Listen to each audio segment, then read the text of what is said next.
fell into this, I want to be smaller, I want to be smaller, I want to be smaller, struggling with eating disorders around that time, and then found myself again in the gym.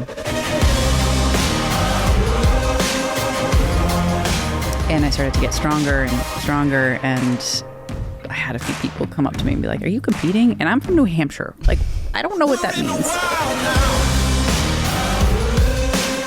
Won the first show and won the second show, then went pro the third show. It happened really fast. And I think this is natural for a lot of people. They go back to the gym to find themselves again. Something, yeah. Yeah, along those lines. Like something within themselves to feel strong because they're at a point of weakness. And the thing that you love is now being tainted by the thing that you think that you have to do in order to, what? Win? Place? Like, what was it all for? Today we have the honor of welcoming a true embodiment of resilience, determination, and an unwavering passion. Stephanie, known as Lady Hammer. Stephanie's journey from athlete to entrepreneur has been nothing short of inspiring. From her humble beginnings to conquering the competitive world of bodybuilding in the IFBB Pro League as an Olympian, Stephanie has continuously pushed the boundaries of her potential. But her story doesn't end there. Stephanie's transition to entrepreneurship with her company Sage, a platform dedicated to personal growth and self-discovery. This amplifies her commitment to the empowering of others to unlock their full potential. Throughout this episode, we'll delve into Stephanie's personal journey, exploring the defining moments that have shaped her, the challenges she's overcome, and the lessons she has learned along the way. We'll also shine a spotlight onto Sage, delving into its missions, key offerings, and the impact it's making on the realm of personal development. And of course, we'll discuss the delicate balancing act of juggling motherhood while pursuing one's passions. So sit back, relax, and prepare to be inspired as we uncover the layers that make up Stephanie Hammermeister. Stephanie, welcome to the podcast. You know, it's a pleasure to be here. It's the first time I just listened to someone just do a little overview of me like that. That was lovely. Thank you. Of course. Yeah. Meant every word. Well, first I'll start by saying I'm proud of you. Thank you. Yeah. Thank you. Your so journey's much. been remarkable as well. Thank you. Mm-hmm. So let's delve into the very beginning for you. How much time we got? Plenty of time. So let's go back to competitive bodybuilding for you. Okay. Where it started, how you got there. Yes. Started back in 2015, and I was simply going to the gym. I was just one of those things where I was just like, gotta get my body back being stronger. I was battling at that point with purpose and meaning, and I feel like I lost myself in terms of how fitness was important for me, and I just fell into this, I want to be smaller, I want to be smaller, I want to be smaller, struggling with eating disorders around that time, and then found myself again in the gym. And I started to get stronger and stronger, and I had a few people come up to me and be like, "Are you competing?" And I'm from New Hampshire. Like, I don't know what that means. And so I had to obviously look after the third person was just like, "Are you competing?" Because, your physique would be prime for a figure division. So I'm just like, okay. At that point, again, just looking for purpose and meaning.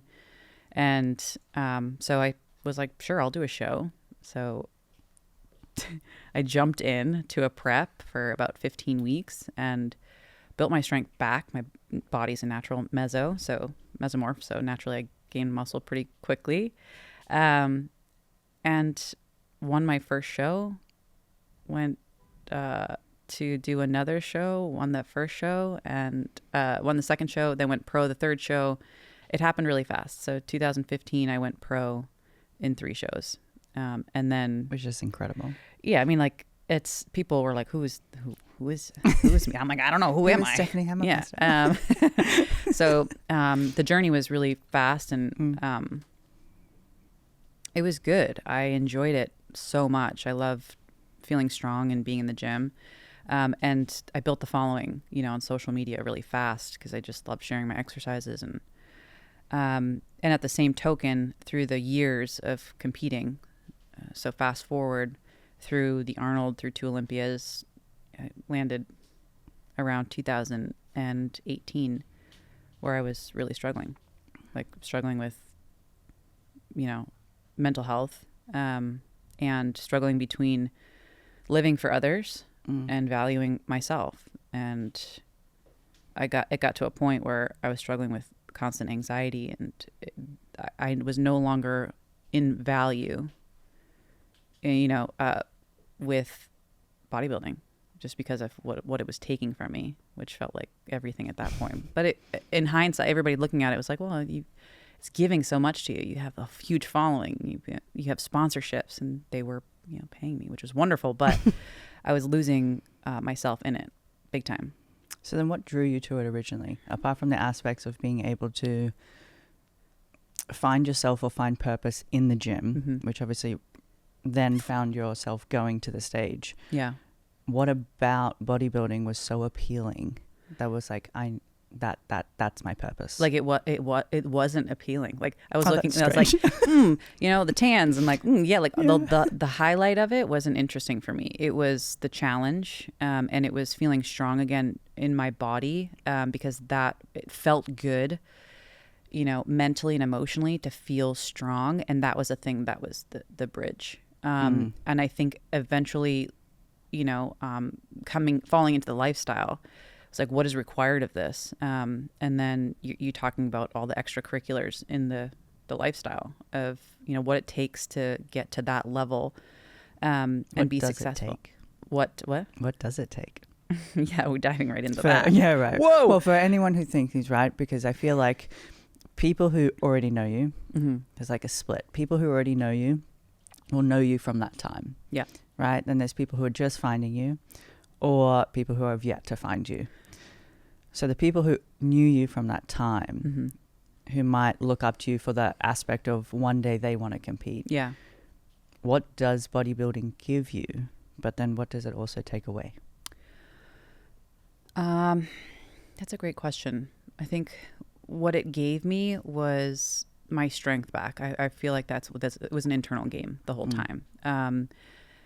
And I think for anybody and I think this is natural for a lot of people, they go back to the gym to find themselves again. Something, yeah. Yeah, along those lines, like something within themselves to feel strong, because they're at a point of weakness, or they're at a point in their life where they have no control of external factors, and they're just like, what can I control? Moving my body, how can I feel strong again when I feel weak? That gives them the opportunity to do that. And I feel like that was what it was for me. And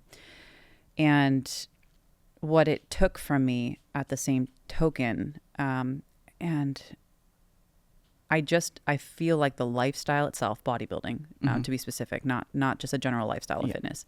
Because they're very different. They're very different. Yeah. So, what is required of you, there's a lot of people that don't talk about it, right? Like the performance enhancing drugs. Like, let's just dive into that, because I have no problem talking about it. Excellent. And what I will say about it is that I didn't need them to go pro. And what I will say afterwards was that it was not pushed, but it was encouraged to the point, because you're looking at your competition and you're saying, what do I need to measure up to that? And that meant, here's your invitation. So take it or leave it. And to the point where I was like, you have gone far beyond what you were willing to even do, which was nothing, to get into this. And the thing that you love is now being tainted by the thing that you think that you have to do in order to win, place. Like, what was it all for? And I think my husband was a really great advocate. He was just like, what are you in it for? And when does it stop? What's the long term? Like, what are you in this for? Like, what is the long term in this for you? And when I sat with that, I was just like, I'm not willing to sacrifice my health and my body to place in a show. And that's where it was a hard stop for me, because I was going against everything that I valued initially and why I loved doing it initially, to win. And that's not how I wanted to win. I think a lot of people actually agree with you 1000%. I think any girl who starts in the competitive world goes in, it's a challenge, right? We all know that the lessons that you can learn in bodybuilding will amplify any area of your life. If you're able to stay disciplined show up when you need to, give what you have to 100% of the time. Bodybuilding teaches you that. Mm-hmm. But then on the flip side, performance enhancing drugs that nobody likes to talk about for some reason.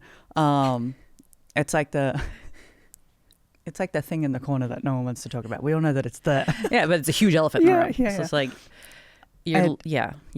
And I think, okay, so that constant need to be better, to do more, to reach for higher is always that like the dangling carrot that's almost there. Yeah. And PEDs kind of look like they help you into that area without realizing what they actually do to the female's body long term. Yeah. And I think the consequence long term did not measure up to my love for it any longer.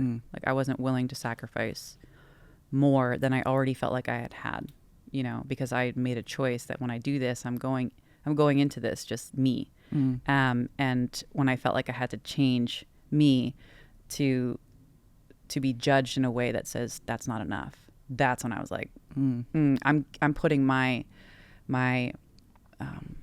integrity, my purpose and meaning for life in somebody else's hands. And that felt like, oh, well, if that goes, say goodbye to your peace and happiness because you're constantly chasing whatever they say, sit, stand, get up. Okay. Like that pulls a lot from the purpose and meaning and the value that the thing originally gave you. Yeah. So there's that course correction that needs to happen fast at that point, because otherwise you will lose yourself in it. Yeah. Yeah. And not to mention that, but we all love to feel accepted and wanted and recognized for our efforts. And there's a mix between that intrinsic motivator and the extrinsic motivator. And if we are not aligned internally, we can lose ourselves in that external praise that we just keep chasing and chasing and chasing. So for me, I was becoming misaligned internally between, the thing that I was doing and what it meant to me. And when that's gone or disconnected, all I'm chasing is external. And that's when we find ourselves running down paths and looking back and going, where the fuck did we go? Yeah. And that's kind of where I was. And it was uncomfortable. It's like, you look back and you get scared. You're like, how long have I been running? How many left and right turns did I take? And how can I find my way back?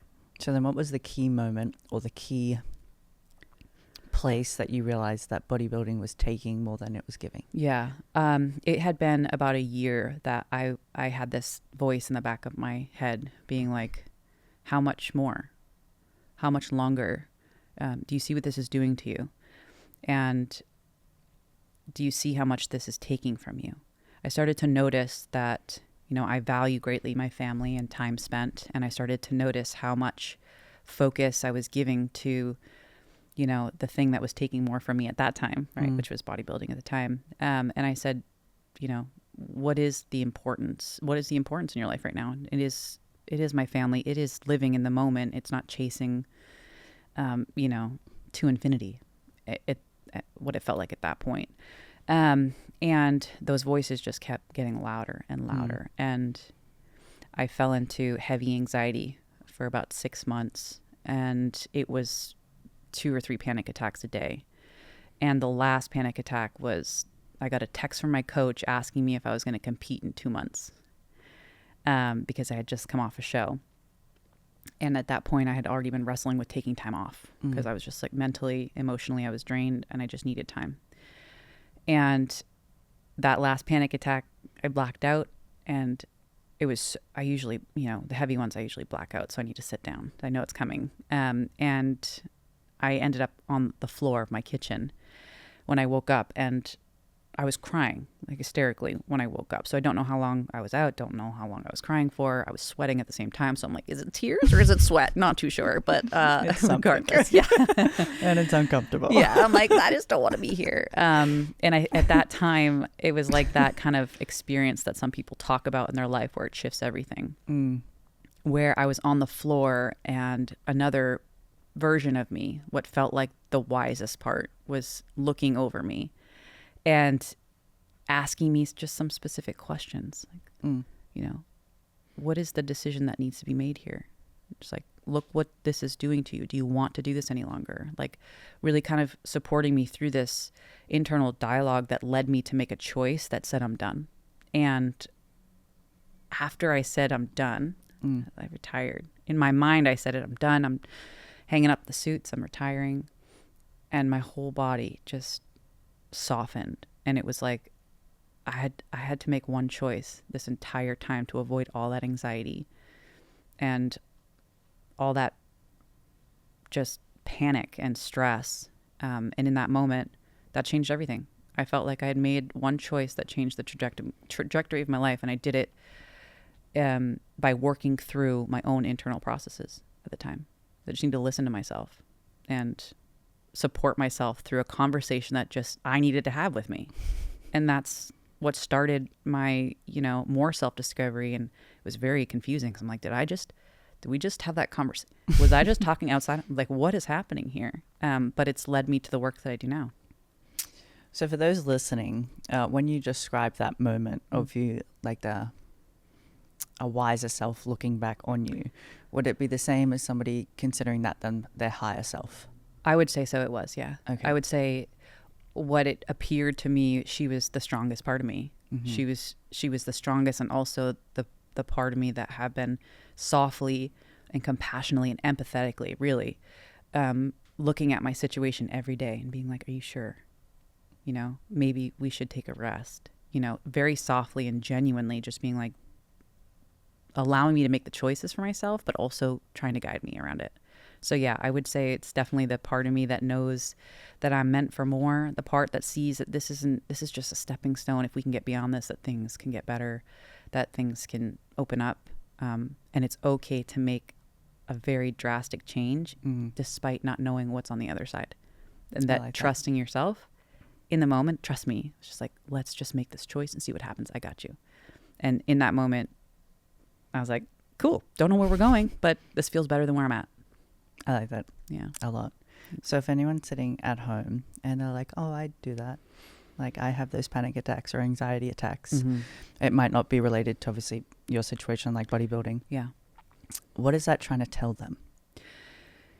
So from my perspective, I would say that when panic surfaces, it's either something from the past presenting in the moment of now that says this feels familiar to something you've experienced in the past that didn't end well for you.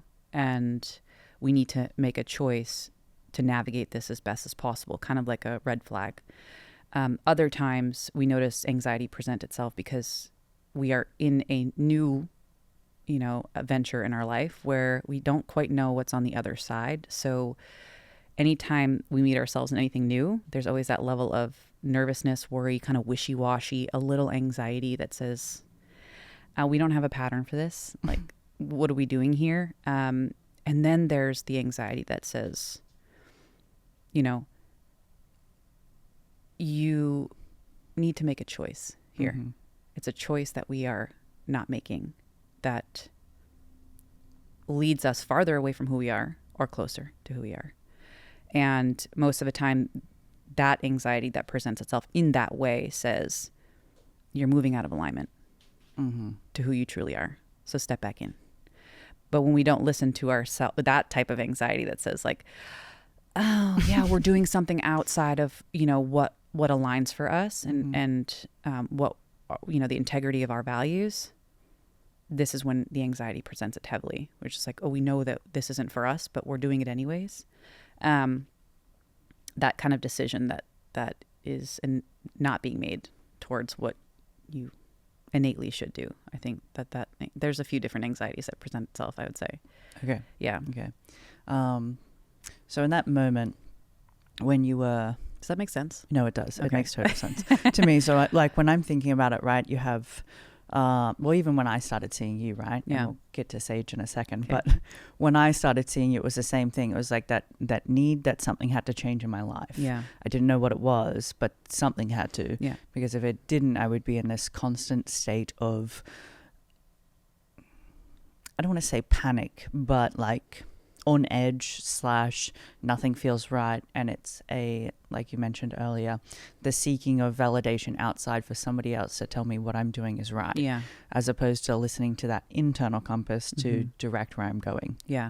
I think I feel like a lot of people these days have high anxiety or have high panic attacks, and not sure or even understand why they're having them. They just think it's a panic attack, and it's just normal. And the want or the understanding that it's a need to sit with oneself for something to come up, because nobody likes to sit with themselves. It's uncomfortable, right? But understanding that that's what needs to happen in that moment, and something in your current life is not working for you. No, it's if you're noticing that you're feeling anxious and it's not chronic, so you're not constantly in a state of anxiety, you might notice, like, is this anxiety directly aligned with what's happening right now in my life? Like, is this current situation creating anxiety for me, or does this anxiety present itself because I have a thought about the future that I can't control or don't know how to operate on that? Or is it a choice that I'm not making that needs to be made that's creating more anxiety? And what do I need to, how can I help myself gain more information to find that resolve for myself? Because sometimes it's just, we need to know how to do that. Like, if you're thinking too far in the future about something that you need to do, or, something happens where you're like, oh, I have to make a choice, but I don't know if that's the right one. What more information do you need to make that better choice? Could be. I was going to say, was that a question for me? I'll answer it. I mean, I'm up for, up for the dialogue right now. It's like that. That question that you can ask. I think most of the time we just don't know what to do with it. So we get more nervous around it because it's like, oh my gosh, now I don't know how to control this. So if someone's in that position, what's the first thing that they should try and communicate with themselves, or to try and pull them out of that state? Yeah, I love that. So the awareness is the first thing. You're always aware that it's happening, right? I think what perpetuates the anxiety more is this idea that I don't know how to contain it. And so noticing that it's showing up for a reason, like it's information. A lot of people talk about this. It's anxiety presenting as information that you need to be made aware of. Are you scared? Are you nervous? Is it, what's going on in your world right now that might need your attention? So I think that awareness is the first thing. A pause is the second. Noticing that you're having that anxiety, and then asking yourself, if this anxiety had a voice, what would it tell me? What would it want me to know about what's happening inside or outside? And that question alone gives directive.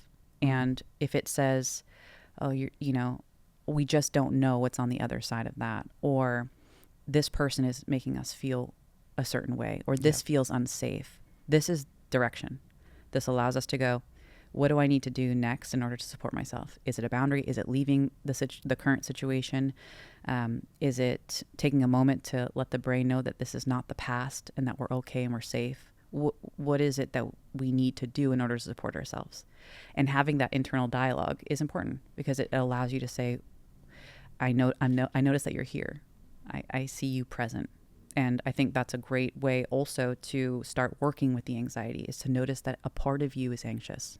Not all of you is experiencing the anxiety. We notice that it flushes over and it feels like all of us is having this anxiety, but we also know that there's another part of us that wants to not feel that, because we said, no. When it comes on, you're like, no. Yeah, like, please don't, gosh, no. So we know that there's an ability or an awareness that we can have at a bird's eye view to support ourselves, saying like, contain it. It's within the space. And when we keep it in, we say, okay, this is mine. We can work with it, and start to feel more confident that you can say, I see you. I feel you. Thank you for letting me know. What do you want me to know about this anxiety now that you're present? It's really difficult sometimes because the cognitive part of our brain that allows us to analyze might not be present during those times of anxiety. If it's high anxiety, the amygdala's activated, and that part of our brain is idle. Might not know what the sorry.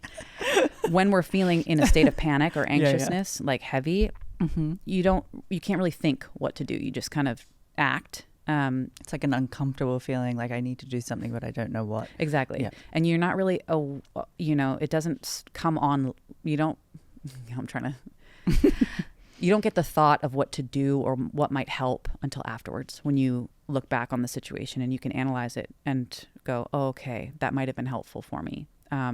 It just kind of, the flood just takes over in the moment of panic and anxiety. But in the moment that you start to become aware and in the moment where you start to distance, this is a practice. So become aware that it's there, the anxiety. Start to distance. There's a part of me that's feeling this anxiousness. So I'm like having a panic attack right now. And the first thing that I would ask myself, the first thing I would do is become aware to the situation that I am having a panic attack or an anxiety attack or whatever that uncomfortableness is. Mm-hmm. Yeah. And then start to contain it. So you might notice that it's actually in a part of your body. It's not all, it's not in all, you're not going to feel it. It might feel like, oh my God, I'm feeling it everywhere. But like when you start to target it and contain it, you might notice that I'm only feeling it in the chest or tummy. Yeah. And or my arms or my, Why is that important? Because you start to contain it. That way it doesn't feel as overwhelming or overpowering, even though it feels that way. Yeah. And when you create that distance or separation, you're kind of keeping that part of you that online that can help, instead of being overly taken over, Is that, correct me if I'm wrong, is that how people get stuck in like I'm unable to do anything? Yes. Like this is a severe panic attack, so I'm unable to do anything and I'm stuck now. Yeah. And so, I mean, there's different levels of it. Like the one I had, the ones I had were completely, they take over. I'd black out. So when we're talking about how to start to work with it, it's like a process, right? So you start to feel it come on, right? Sometimes it takes shape real fast, but at least the awareness that it's coming, and then the awareness of containing and distancing to minimize the intensity of it, it might feel really helpful for you to do. But that's our conscious work. That's our work to be doing as it's happening. There's other work that is deeper, that is necessary to minimize the trigger, which is a whole different ballgame. As we know. Okay. All right. Let's transition to Sage then. So in that moment, you were able to find a new purpose. Yeah. And by the moment, I mean the moment that you had that anxiety attack and decided not to continue in the bodybuilding world. Yeah. So you're able to find a new purpose, which, correct me if I'm wrong, but you wrote your book then. I did. That was the first. Challenge Your Circumstance? Yes. Okay, good. Yeah. That's good. Yeah. Yeah. So you wrote your book, which was designed to help people try and work their way out of situations like that, right? Exactly right. Yeah. And then from that book, you then started your current business, Sage. Yes. Which is, would you like to give us a quick rundown? Because every time somebody asks me this question, they're like, tell me what your therapist does. I'm like, she's not a therapist, but I can't tell you why. So she's not a therapist, but she's phenomenal. So for anyone listening. Thank you. Yeah. So the title that I call myself is an inner resolution specialist. Okay. So working mainly with inner conflict. It's basically, after years of going through learning and, educating more in the subconscious and how that plays a role in the triggers and our behaviors that are unwanted and all the stuff that shows up that's, we no longer want or need. The focus of the business is to peel down the presenting challenge, so what you come in to, that part of me is doing this and I really don't want that, or a part of me is experiencing this emotion and it's misdirected or whatever. The intention focus of the practice is to peel down the presenting challenge to get to the root. Because at the root, there's course correction and, retraining that can happen for us to allow a different result. How I will put this very simply, because I get, all up in my brain and people are like, I don't know what you're saying. Yeah. Is kind of like, so the cake is the presenting challenge. So someone coming with anxiety, somebody coming with, reoccurring problems, behavioral that they don't want. There's ingredients that make up the cake, right? So if the cake tastes weird or if the texture of it is wrong, you want to look at the ingredients that make up the cake. Okay. To switch out some ingredients so that the cake tastes the way that you want to, looks the way that you want it to. And so peeling down the layers of the elements of that blueprint or presenting challenge, you can start to modify the elements of it to present the way that you want it to. So if someone's experiencing anxiety, you have to peel down and understand what is causing the anxiety at the root. And how you do that is, through one-on-one side. I mean, it's very subjective per individual, but you want to get to the root cause of it. And so you can start to bring in kind of a re-experiencing. Looking at the cause allows us to see, I'm no longer in that situation, but I can see why, I'm feeling, thinking, or doing this. And it allows new information to be applied to that blueprint, which changes the presentation of it. So if you're experiencing high anxiety, it's like, what is causing the anxiety? How can you help support yourself through, a relearning process around it? Definitely process the emotional response of it, but change the ingredients to make it a different cake. Does that make sense? It does. It does. It does. Because I think I'm sense. so And funny. I think I'm so funny, and I'm like, your humor is very dry. But yeah, it's kind of like changing the ingredients to make the cake look, taste, and smell. I guess how you want it. I think it's easy for me because I've done the work with you, right? Correct me if I'm wrong, but we're not necessarily changing the person because inherently there's nothing wrong with us, right? Exactly. Yeah. But it might be situations or circumstances throughout our life that we've yet to address. Yes. In my case, I was a very emotionally closed off person when I came to you. And we say that very loosely because emotionally closed off was like... That's putting it lovely. Yeah, I was going to say that was, putting it nicely. Like very nicely. I was just not there emotionally at all in any capacity. So for me, coming to you to address those, it was like unleashing 30 years or 20 years of emotions in like the past, what's been 2 years? Yeah, 2 years. So I think it makes complete sense, right? When I first started coming to see you, it was, I think it presents as a very like woo-woo, if you will, option if you've never looked into it. Like if you've never thought of the subconscious mind, or that the idea of having multiple parts within oneself exists. For myself, I always felt like I had a alter ego, who I had named a long time ago, but I always knew that there was another side to me. Yeah. And when I drank, another side came out. And when I was around these people, a different side came out, and so forth. So I already knew in myself that I had multiple versions. So much that the idea of being like,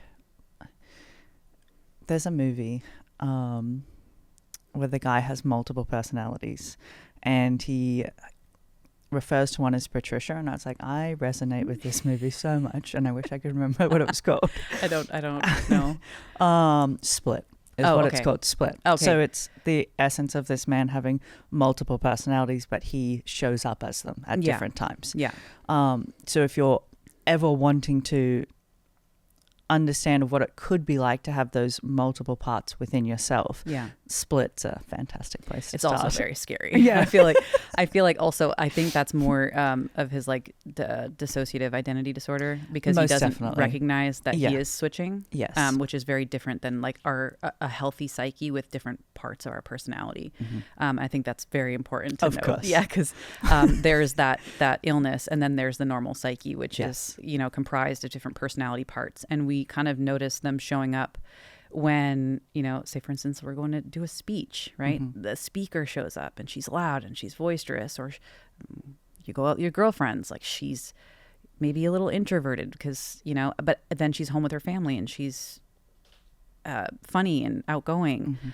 We notice that we change the way we show up, how we present ourselves, the way our body language is based on the circumstance or environment that we're in. And all the parts of us really do help us in all capacity, even the ones that have learned to protect us in not so helpful ways. So you can use me. It's fine. It's fine. No, it's fine. for somebody who is emotionally unavailable, mm-hmm. or who has learned that expressing their emotion might be unsafe, or mm-hmm. seen as vulnerable, or not seen as equivalent to, say, for instance, grew up in a primarily male household. They end up being that guy's girl, because they've learned that if I don't show my emotions in a way that's too expressive, because females are expressive with our emotions, right? Mm-hmm. That they'll like me, I'll fit in, and I won't be rejected. And especially during our early years, that's all we're looking for, is to be accepted, to be loved, to be seen and heard.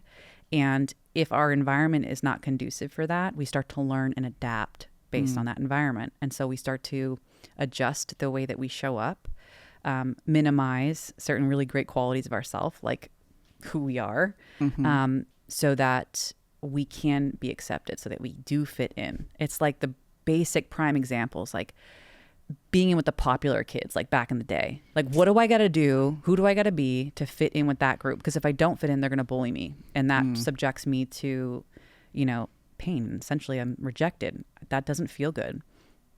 So who do I need to become in order to fit in, to be accepted? And those parts don't just unlearn.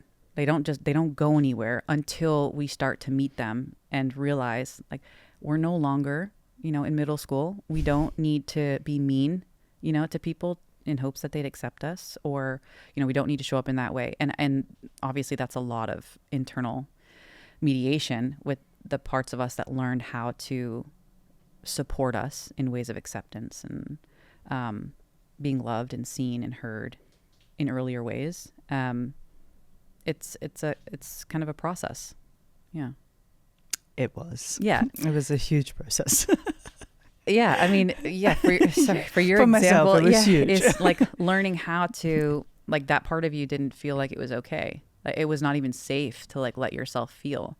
And when you realize why, based on your subjective history, you say, oh, I get it, but here's what I'd like to have happen instead. I'd like to feel, because we know that when we feel joy, we feel happiness, and we get to live life fully.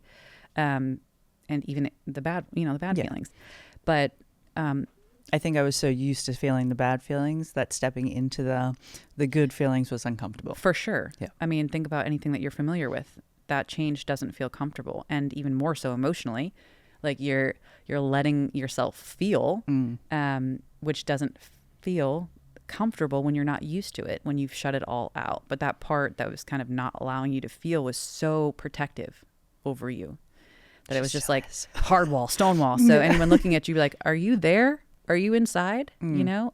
Because it's also like, physically I was there. Of course. Yeah. But people having a conversation with you or engaging with you is like, hello. Because there's no expression of the emotion, because it's so stonewalled for protective purposes based on your history. Yeah. So it makes perfect sense.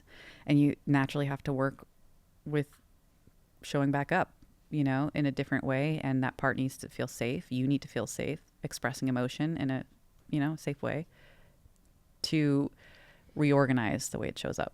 Mm-hmm. Very true. Yeah. Very true. Yeah. Okay. So for someone sitting at home who is listening, thinking that they might want to start delving into sage, right? Actually, we've not really talked about this. So how did sage really start to take form for you?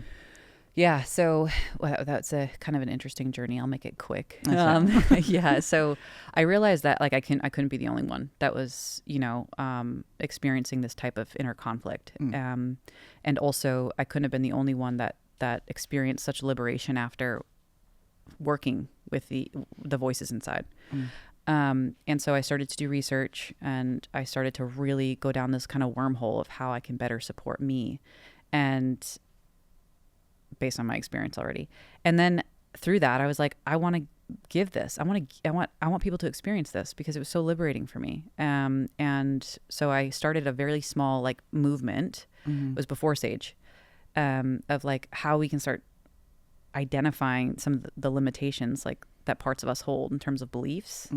And we started to work with that. And then I sabotaged the whole thing. So I'm like, what are you doing? Like, who are you? You're not a doctor. You're not a psychologist. Like, who are you trying to help people? And right, this is a part of me that showed up being like, this is new. What are we doing here? And I had to work with that. Which sabotage and procrastination we'll get to very soon. Because it's a whole new ballgame. Yes. Yeah. So once I worked through that piece, Sage was born. And I said, I need to have certain credentials to do what I do. So those are what I got. And that allowed me to feel fully, excited and expressive towards how I wanted to serve and help. And so Sage was born back in 2021. Yeah. So still fresh. I was going to say, it's not that long ago at all. Yeah. It feels old, but yeah. It feels old, but it's not. It's so new. Yeah. But I feel like I've been doing this my whole life. Right. So then there's that like piece like, oh, you're on a doing path. What you're meant to. You're on a path. Yeah. I truly believe that like you found the thing that you're meant to do. I truly do too. Yeah. Yeah. It feels that way. It's like you have this like a nurturing presence, right? And this kind, compassionate, I want to help you, that doing what you do is just normal.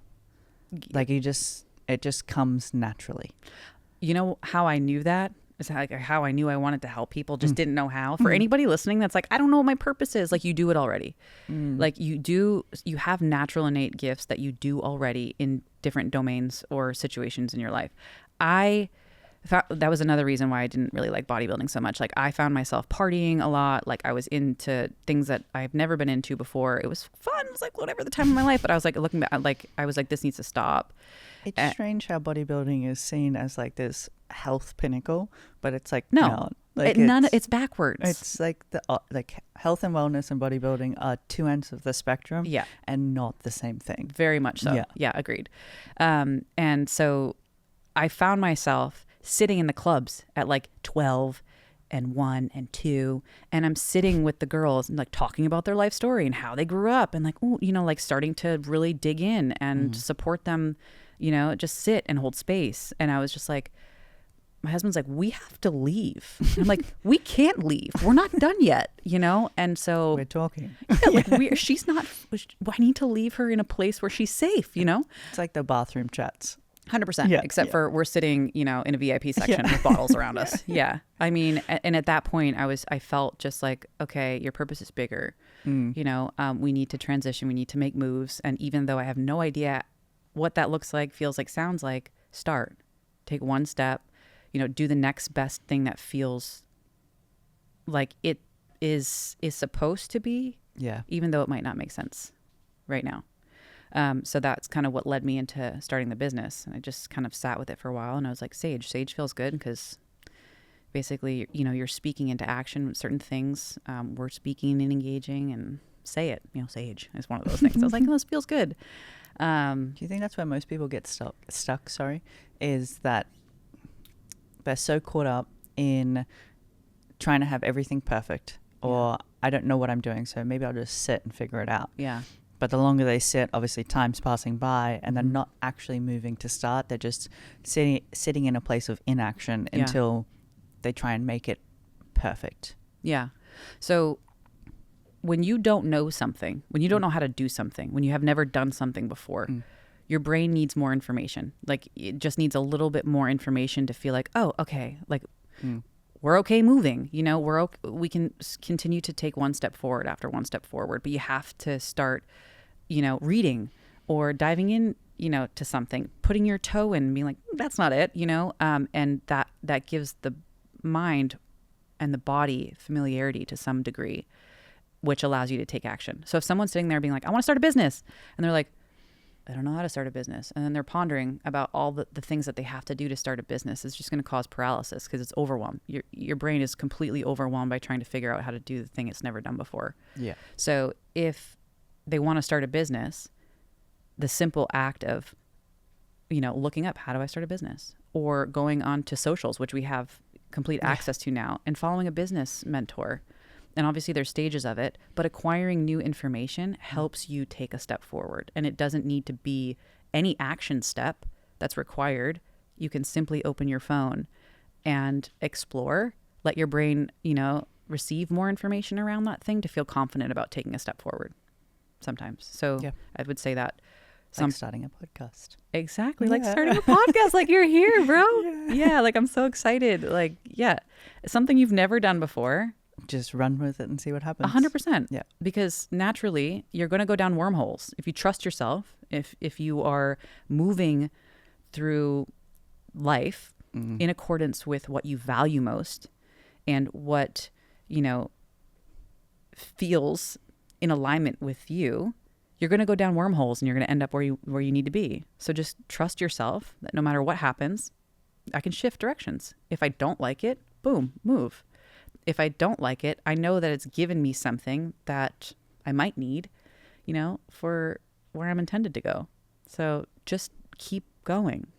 What did they say? Momentum or movement creates momentum. Agreed. Yeah. But movement always doesn't need to be physical movement. Very true. Yeah. It can be acquiring, like I said, knowledge. New information. Yeah. Talking to somebody, reaching out. It's like wild that we reach out to somebody and be like, hey, just curious, like, how'd you start? That is a simple question that some person that's in a high position might say, enjoy being a mentor, enjoy guiding people. That might take a second out of their day and go, this is how I started, and give that person the information that they need to just have the courage to take one step and to move. I like that. So then, Sage, what? I hope you remember. What are your what is Sage's values?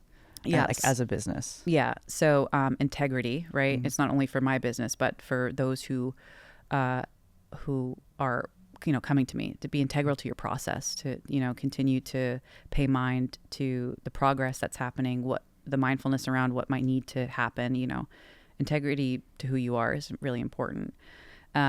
Purpose, right? There's purpose in the process, and the process intends to open up purpose for the person, right? So like the more inner work that you do lets you untangle the web of conditions that life has put on us to live more purposefully and in purpose, like on purpose.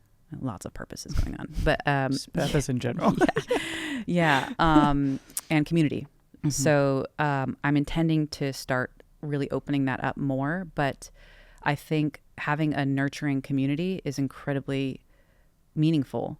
And with it, people can feel supported, that they're not alone in the process, that they're not alone in the inner work, that they're not the only ones that are struggling. And they can have a kind of a community-led support as well. So like I'll be there to support, but people supporting people is important. And I think that we need that more than ever, because with a lot of the new stuff and technology, there's more isolation than ever. People feeling like they need to do things on their own, struggle with the things that they're struggling with on their own. And I just want people to know that you don't need to do that on your own. Like, it's really important to know that. Do you feel like there's a lot of shame around your type of work? For the person? Yeah. Yeah. And like, that's why people feel like they, actually on social media, it's very mixed, right? And I think it depends on what you follow, but there's like a side of, you just need to push through it mindset, deal with it, get on with what you need to.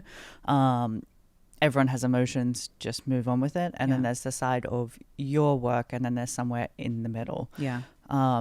I find that the people that are so far over here, it's just like, you could call them the mindset bros, right?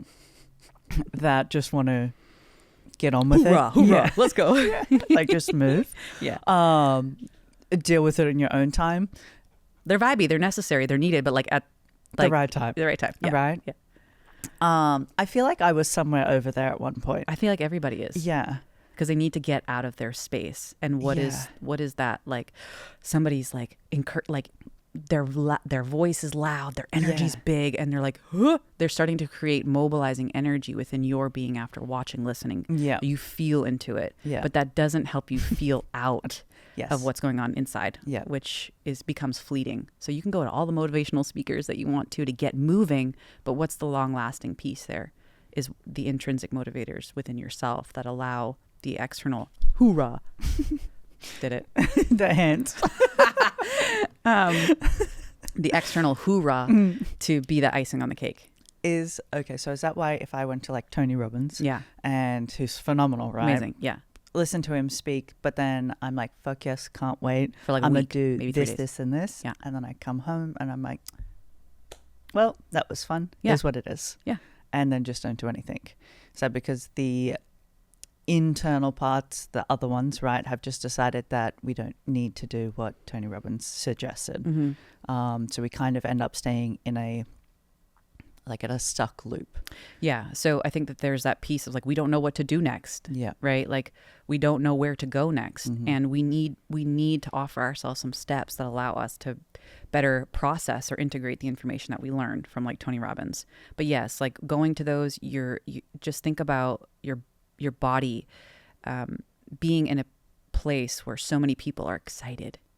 And it excites you. Naturally, Dope our bodies energy. are talking to each other without our, we don't need to talk to somebody for us to feel into excitement, anxiety, sadness. Like we could do that just sitting next to each feel other. it. Right. So when you come down off of that, the excitement, the emotive experience, it's really important to have steps that you can start taking that allow you to move in a progressive way forward. If you don't have those steps and you just come from being like just motivated, thinking that external motivation is going to continue to supply you that, it won't. So Is that why people constantly seek it? Yeah. Like if I go from one seminar to a next, Yeah. that's what I'm chasing, is that Feeling. it's almost like that dopamine high, right? Yeah. That people get from scrolling. Yeah. Or whatever it's called, like mental masturbation. It's the idea of just getting the feeling or pretending like I'm doing it, but not actually doing it. I think so. Yeah. Yeah. I mean, I would say so. And I think there's the people that go there with purpose. Like I'm purposely, intentionally going here to feel excitement. That's all. Like if you know what you're going there for, it's easy for you to come out and, carry on with life. But if you're going there to be like, I hope that he'll give me whatever I need to continue on after. Like we want to be mindful that we're moving with our own intention and purpose going into these things. Like, what am I hoping to get out of this? What do I need from this? What supports me better in this? What exactly am I going for? Like I'm going to Tony Robbins speak because, I need valuable steps on how to support my inner process. You're looking for those. The brain will look for those, right? And carry those into the next whatever weeks and whatever of your life. But if you're going for the excitement, it's going to end soon. Yeah, it's like a peak. Yeah.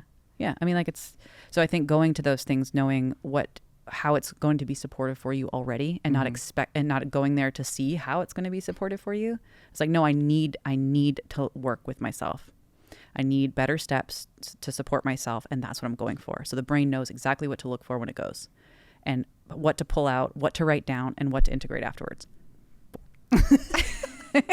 We're keeping track of how many times Stephanie hits the microphone. Sorry, I with her love my hands. hands. I use my hands all the time when I speak, and I've hit the microphone twice. That's actually pretty good. I'm doing my best. Okay. Oh, good. Okay. Where were we just? Yeah. So I think I think it's important that when people are going to these things, that they want to help themselves, that they have an intention for what they need most by going to these things. That way, the brain knows what to take away from it, and carry into, life afterwards. How many people are actually aware of themselves? Not that you can give me a specific number, but when I think of when I first came to you, right, I zero self-awareness of anything happening. Yeah. I just knew that I was the this is how I am, and take it or leave it. Yeah. And if you leave it, then okay, I must still be Carry here. on. Though. Yeah. Like, but it was very, like, terms used to describe me then was very cold and distant, and I probably was.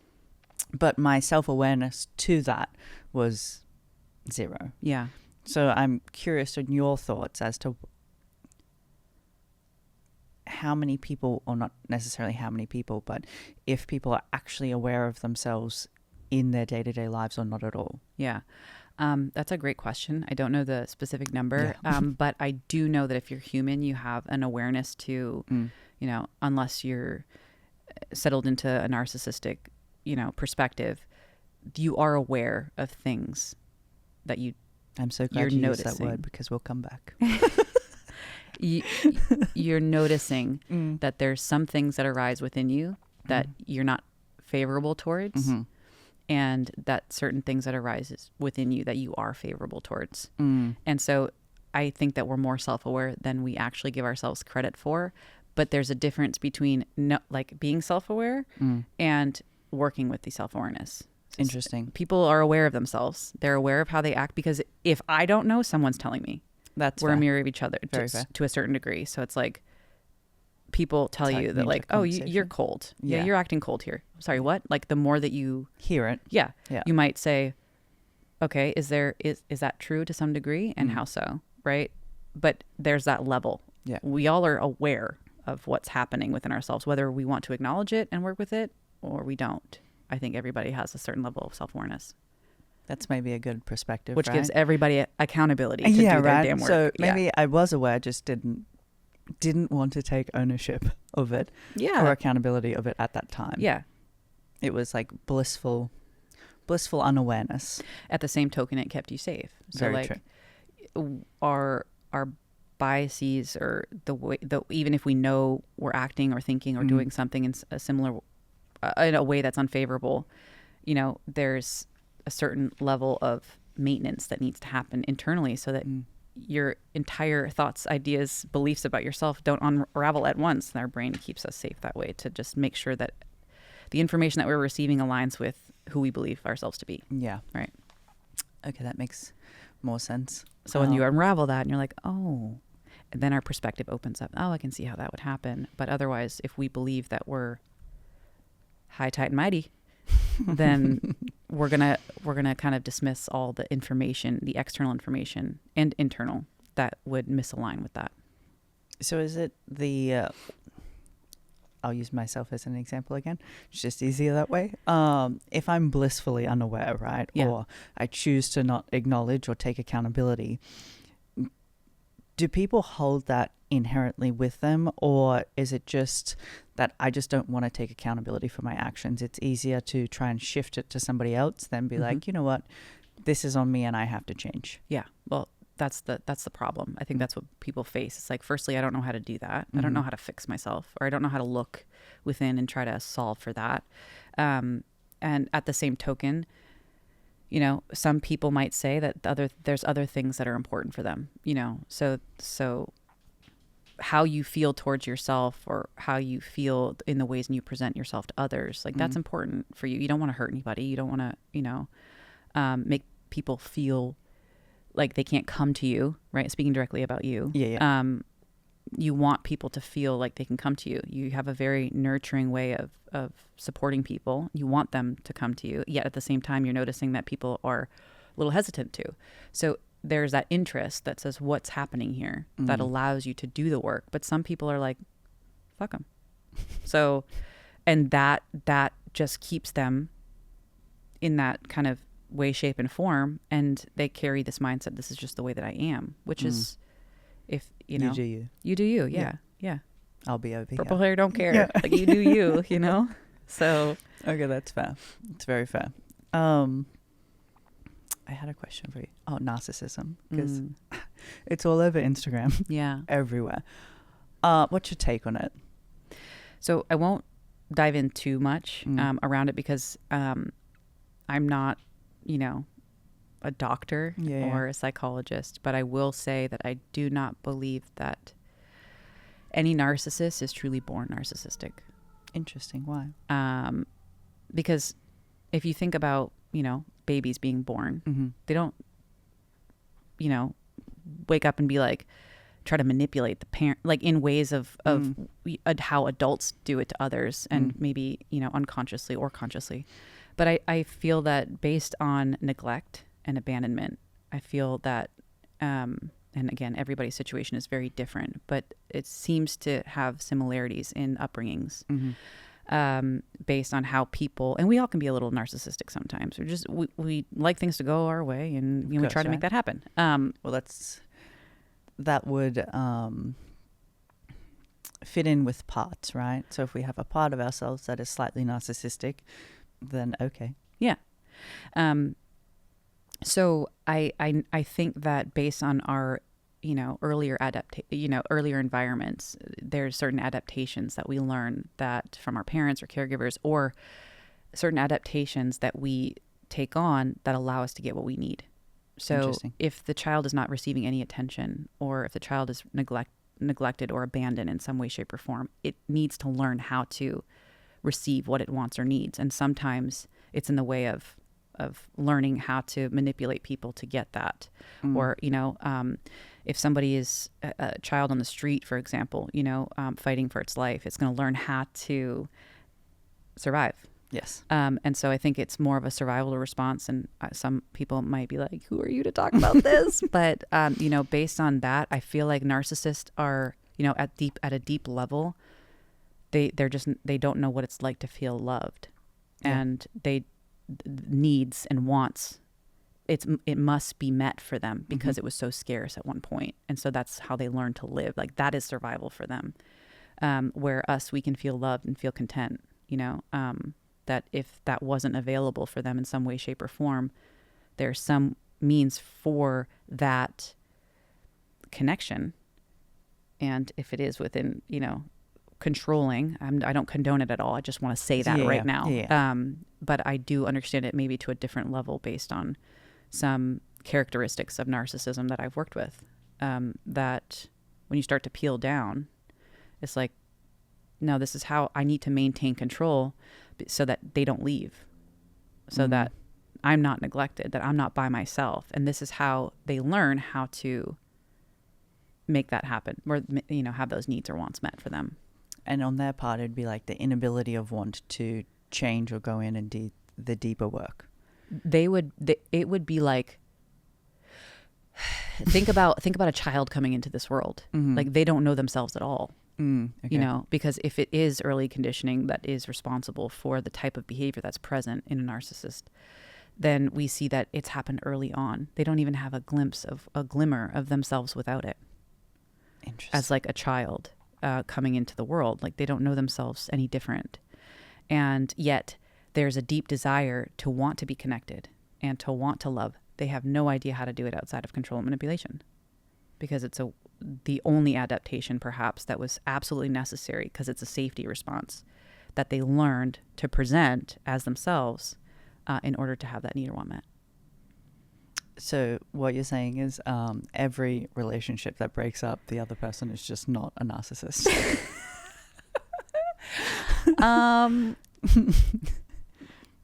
Or is it an easy out for me to not take responsibility of my part in the relationship? No, what I will say is that, like, your adaptations have attracted you to somebody who is of that nature. And I wouldn't say that you're like consciously looking for it and being like, oh my God, yeah, I'm going to date a narcissist because I love that. Yeah. But there's a type of appeal because they maintain control so well, that it appears that they have a lot of control in their life, that they show up nice and big, and they present themselves, as,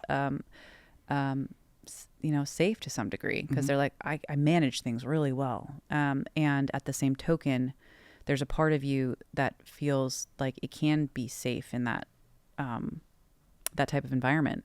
So I don't fault anybody for, being with somebody who is like that, because there's something within you that says this feels either familiar, based on your upbringing, a whole new topic. That says, oh, this even though this is not good for me, even though this might not even be safe, this is what feels familiar based on my upbringing. So if you've had similar characteristics in your father or mother, not just men, women can be narcissists as well, that, you know, it feels familiar, that might be something that you gravitate to until you do some inner work and realize, oh, this isn't a way to know that I'm loved, know that I'm worthy of love, know that I deserve to have love, to be seen, heard, you know, or acknowledged for who you are. Because most of the time when you do the inner work and realize like, oh, that's not the way that I should be showing up to be loved. And that's not love when they manipulate and control me.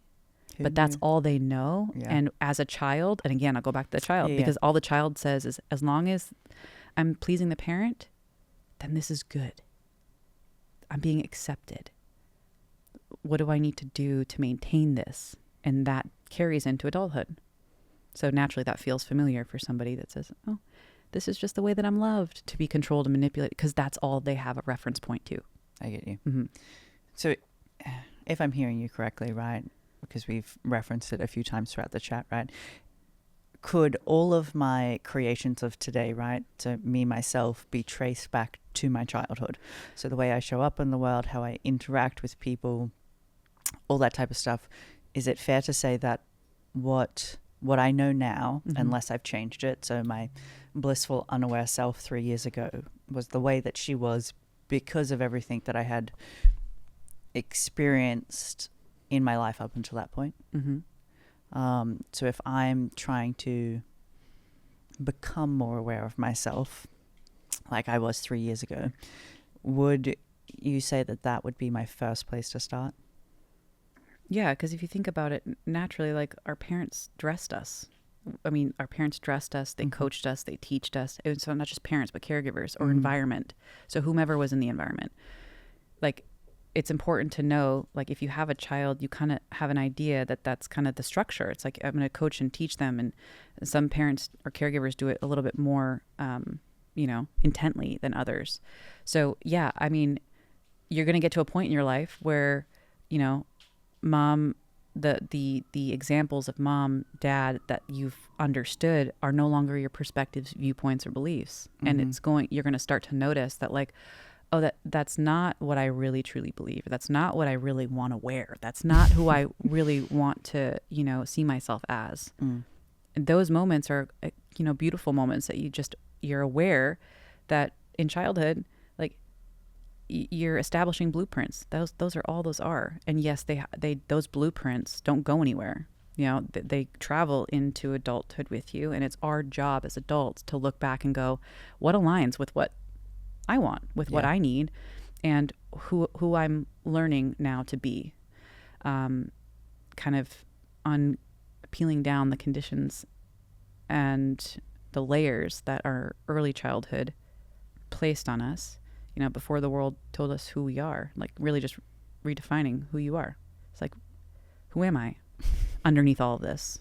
But yeah, I do feel, to answer your question, that our early childhood experiences absolutely shape, you know, how we show up, what we think, how we feel in certain situations, and especially how we behave, because those become automated responses in our life later. So would that also carry over into relationship dynamics, like what I might be attracted to or what I seek out in a partner, what I might seek out in friendships, or how I show up in those? Simultaneously, if I'm wanting to, so for me, 3 years ago, deeply emotionally unavailable, that means I would be showing up and chasing somebody who is also of that same dynamic. So if I'm wanting to change that level of unavailability for a relationship, how do I do that? I think, like we talked about, this certain level of accountability. Like, if there's a disconnect between what you want and what's happening, that's a big indication that there's something to look at inside. So say you're wanting someone to feel more connected, yet you're noticing that you're not. You're noticing two polar opposites. You want to feel connected, but you can't or don't. You know, I think that that's a really great indication, you know, little white flag that says, hey, what's going on here? A part of me wants to feel connected and a part of me doesn't at all. Does that answer your question, or are you talking about more so of like the partner that you choose? Well, kind of both, Okay. right? I think when I first sat down with you to do this type of work, Yeah. because we obviously knew each other previously to that, one of your first steps that you gave me was to look at my patterns of the relationship, Yeah. to become aware of all the people that I had dated in my life, not just my then marriage, and to try and find the similar similarities between them all, how they showed up, how I showed up, how I treated them, how they treated me, and vice versa. Not just, my ex-boyfriend did this, this, and this. So it's like, well, no, what did I do in it? Yeah. Right? I showed up in X, Y, and Z. I didn't walk away. Whatever. Instead of pointing, it's like, what did I do? And what didn't I do? Right.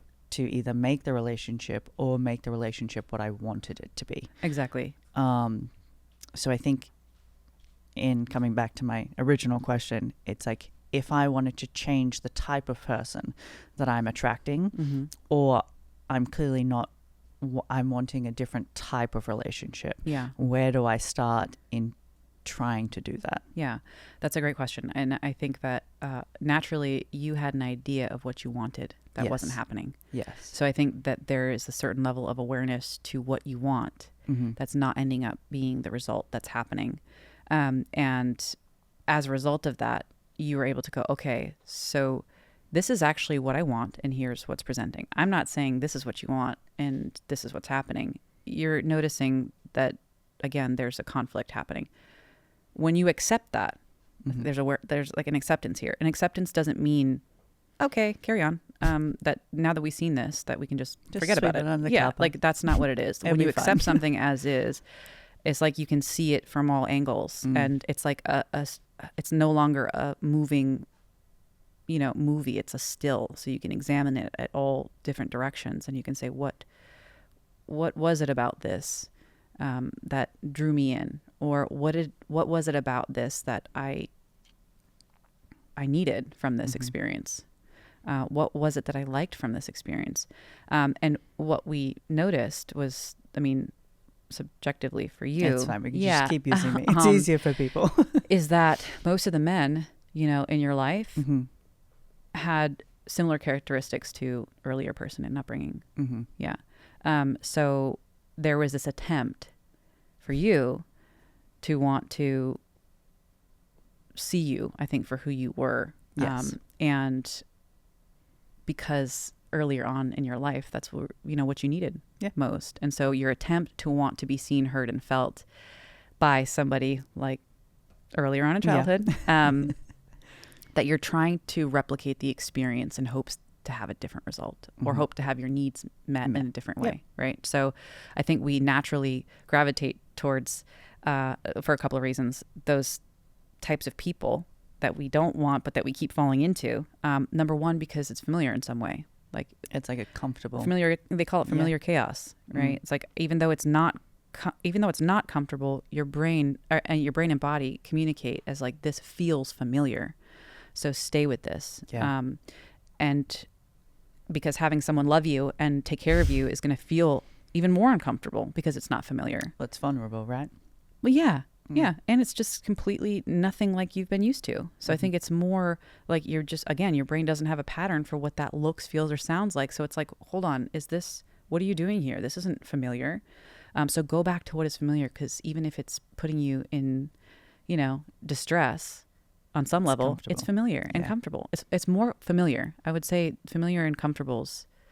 I just use them very differently. Yeah. Because you can be in a familiar situation and it can be very uncomfortable. That's true. So I would say more so like the brain and body seek familiarity and not comfortability. Interesting. Okay. That's how I present it differently. No, because people are like, but I don't like it. I was like, yeah, well, it's not comfortable, and it's causing you distress, and it's important to distinguish. It's not because I'm comfortable here. It's because my brain and body feel familiar to this. And with that understanding, it's more so like, oh, we accept that this is just a human automation. This is just naturally what my brain and body are wanting me to gravitate towards because it's familiar, and our brain's job is to create automations. Yeah. And this feels like something that is patternized and familiar for me. That says, oh, okay, I don't need it so much anymore. And not take away the feeling of it, and let's just talk logic and, you know, the analytical part of what's actually happening in the brain and body. So I couldn't be calm in chaos because it's comfortable? Well, if you were familiar. If you were calm in the chaos, well, naturally you would see it as like something of a normal for you. Yeah. So if you grew up in chaos and that was your familiar, so like, you know, whatever that chaos objectively looked like for you, that's what you're seeking because it's just familiar. But so that would feel familiar for you. Okay, not necessarily comfortable. If you look at your experiences, they were not comfortable, were they? Well, no, right. not one of like, them I'm was not comfortable here. You know, like okay. Like this is causing me a lot of distress. Okay, maybe I say comfortable. To each their own. Yeah, right. Yeah. To each their own. Maybe I say comfortable because it's what's the right word? It would be okay. So it's more comfortable than stepping into something that's unfamiliar, right? Yes. It's the idea of showing up on a surface level conversation is much more easier than showing up into something that has more depth and more emotion to it, somewhere where I've not really been. Exactly right. Yeah. Yeah. So I think that's more just the unfamiliarity.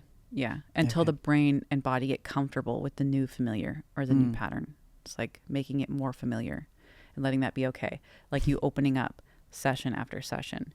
Let your brain and body both feel that this is okay. There might be nervousness and worry around like, because we don't know what this looks like on the other side or even through this, but with, you know, more reps, it becomes easier. It becomes more familiar. So, okay, this isn't, you know, unsafe for me. This can feel safe. And it's basically a relearning and a repatterning process for brain and body. So it takes time and a nurturing environment. Like you need to feel safe and to be able to express, you know, that to let both the brain and body familiarize themselves with what it is that you want, but you have to be open to stepping into it so that it gets familiar so you can add more reps in. So is that why people can't heal in the environment that,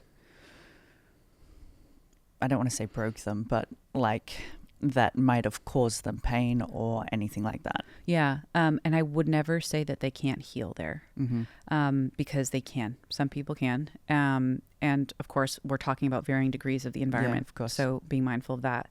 But you can heal in the environment that you're in. And what you might notice is that when you make the choice to, you're going to start feeling a little bit more disconnected from that environment. So you're going to need to make a choice eventually. Whether the choice isn't made, you know, at first where you're like, I just need to support myself while being in this environment. That's the first best choice, right? That I don't have the courage. I feel like I don't have the capacity quite yet to step away from this fully. Then do start doing the inner work for yourself. Because what happens is you're going to feel that restoring and that confidence to make a choice to, you know, whatever choice needs to happen, whether it's for you to walk away, for you to voice up and say what you need or want, to start making changes in that environment to support you. You're going to notice yourself feeling more equipped, and it's going to feel like you're separating from the environment that was no longer helpful for you. And again, one more choice. It's always like one more choice to just support yourself through and out if necessary. But people can very well start the process in the environment, but you're going to notice you're going to have to make a choice eventually. Yeah. Because it's going to naturally just manifest where you're going to feel so now that it's like, ooh, I got to get out of here. Even more so. Now I feel stronger to get out of here. Before I felt weak and needed to get out of here. So like there's going to be a choice that you meet yourself at eventually. And you just need to feel equipped, number one. Like you have support and steps and especially the courage and confidence in who you are to trust yourself that I've got this no matter what choice I make. I like that. The saying, the world around us is a reflection of the world within us. I love this topic. I love it so much. I always challenge people with it at work, and it's so great. But the thought process of the world being a reflection of us. Yeah. can be like a little bit hard, I think, for people to try and stomach or understand. Because thinking of that when I look at something and make a judgment or a nasty comment or anything like that, really that's a reflection of what I truly think about myself. To some degree, right? Or it might be a part of myself that I've not accepted or yet to understand. How do we begin to explain that to someone? It is a a very a whirling dervish. I feel like conversation, because people don't like to see themselves the way that they already see themselves. Yeah, well, it's bringing that it's not you, it's me to full fruition, and I can't point the finger at you. It's now on me. Yeah, and taking radical ownership and responsibility of how you actually show up in the world. Yeah. Not through, I don't want to say rose-colored glasses, but in a filtered lens. Your filtered lens would be better. Yeah. Yeah. I, to just go off on that topic Tangent. just a little bit. For somebody who is in the process of wanting to explore that, notice how you feel around certain people, right? So if you're having if you're being very judgy, that's a easy way, or comparing or criticizing, those are the easiest kind of ways to start untangling your insecurity or wound around whatever subjective is lying inside. If I'm judging somebody, that means I hold high judgment upon myself. Like, I judge myself quite a bit. So if I'm constantly looking at my flaws, I'm constantly looking at other people's flaws. Yeah. If I'm constantly criticizing myself, that means I'm going to criticize other people. And so if somebody brings a hard topic up of conversation, right, that makes me feel uncomfortable. An example? Yeah. So sure. So somebody talking about, I would say earlier, their family dynamic for some reason, right? Their relationship with their father is terrible, right? They're just talking, a lot about their father. My relationship with my dad was wonderful. So naturally I'm going, if I was to be projecting, basically how I feel towards that without holding compassionate space. Okay, there's a difference between, do I know that what's showing up for me in the presence of somebody else, or what they've just said about their dad being an asshole because he did X, Y, and Z. Can I understand that? Or do I feel defensive around that? Or what's showing up for me around that? If I can hold space and listen without having a reaction or response physiologically, that would mean that I have no ties. I have no wounds around that. It's just kind of is. Because we can hold space for people having conversations, and they're tough.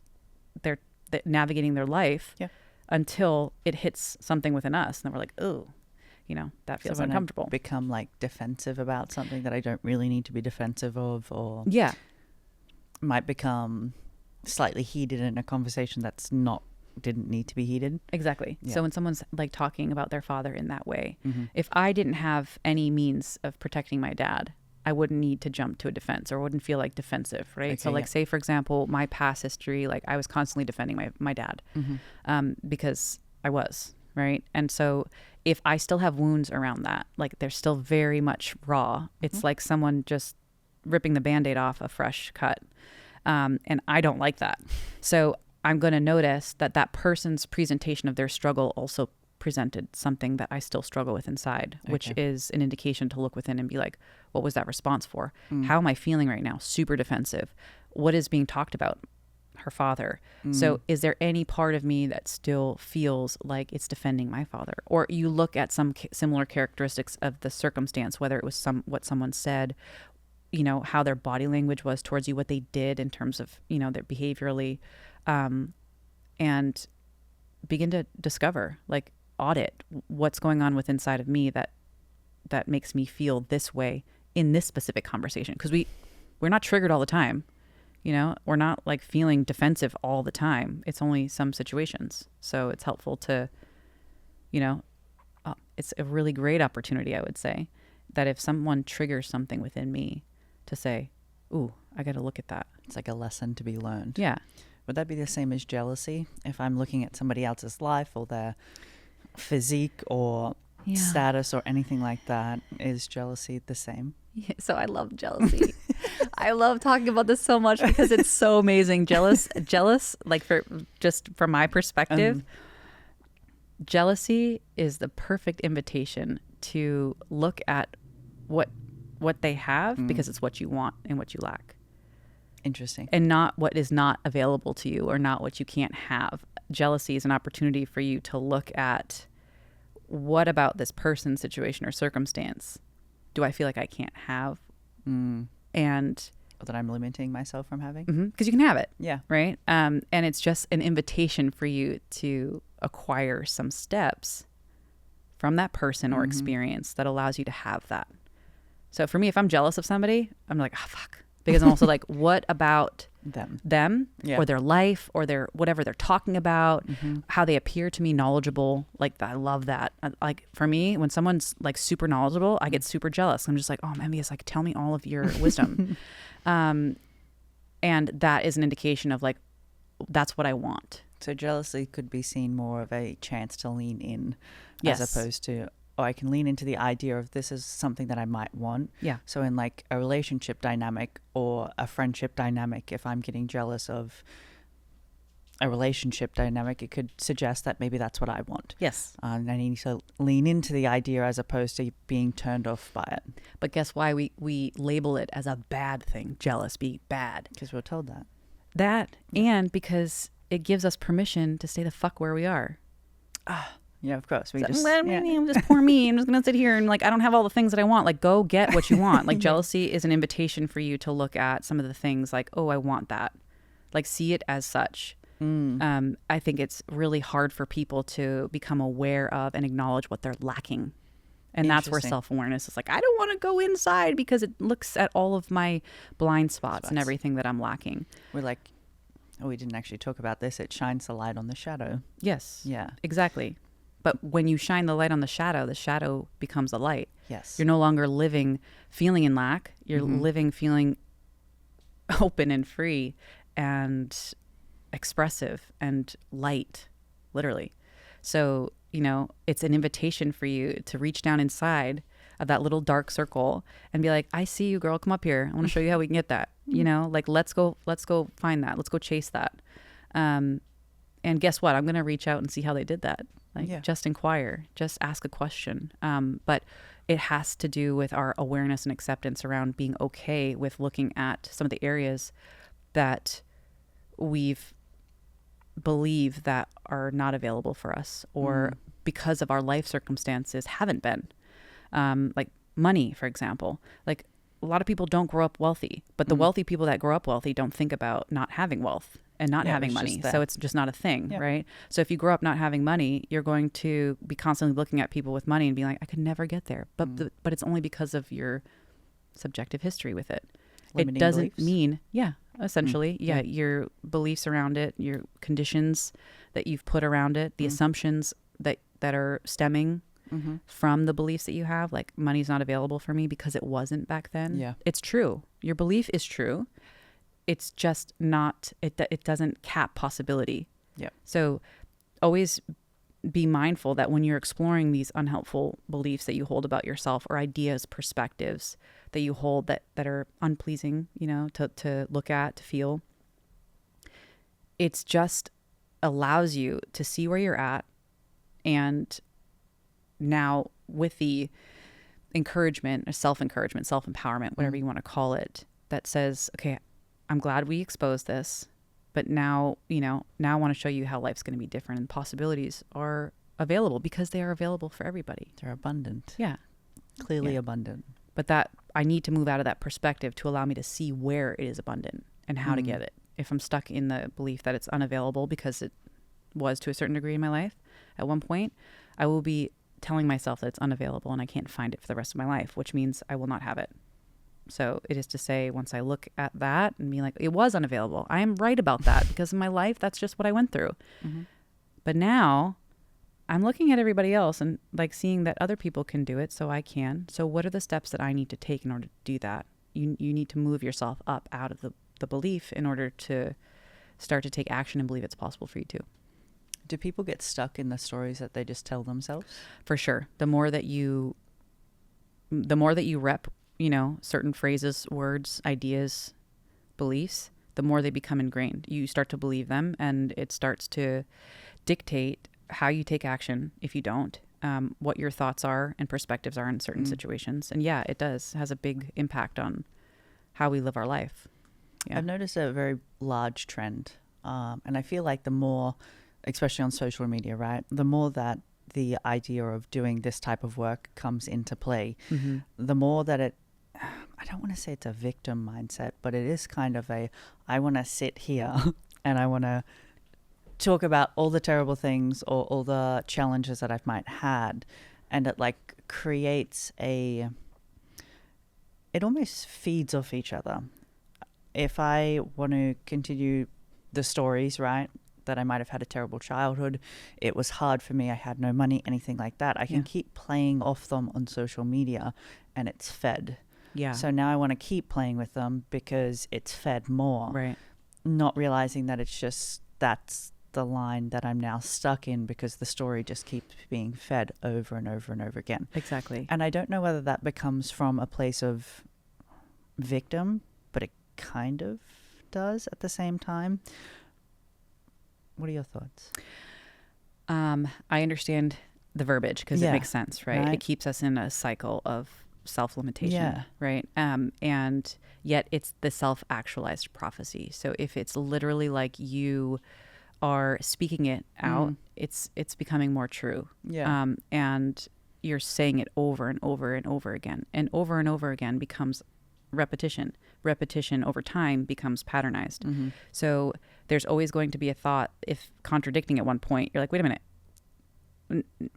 We were saying that it's not available for us. I didn't have it. Like there's that. But if there's nothing to alter or have the opposing thoughts or the but afterwards, you're going to stay stuck because you're not opening the mind to the possibility of what is possible. And the mind's job is to go on a hunt for you. So if you present it like, we have no money, we are broke, and not have the word but afterwards and continue on to what is possible, it's going to think that that's the reality that you're currently living in, because that's also what is familiar for you. So if somebody's talking about their life and they're saying, we're broke, we don't have this, we don't have that, or I don't have this, I don't have that, it's just because the people that get that.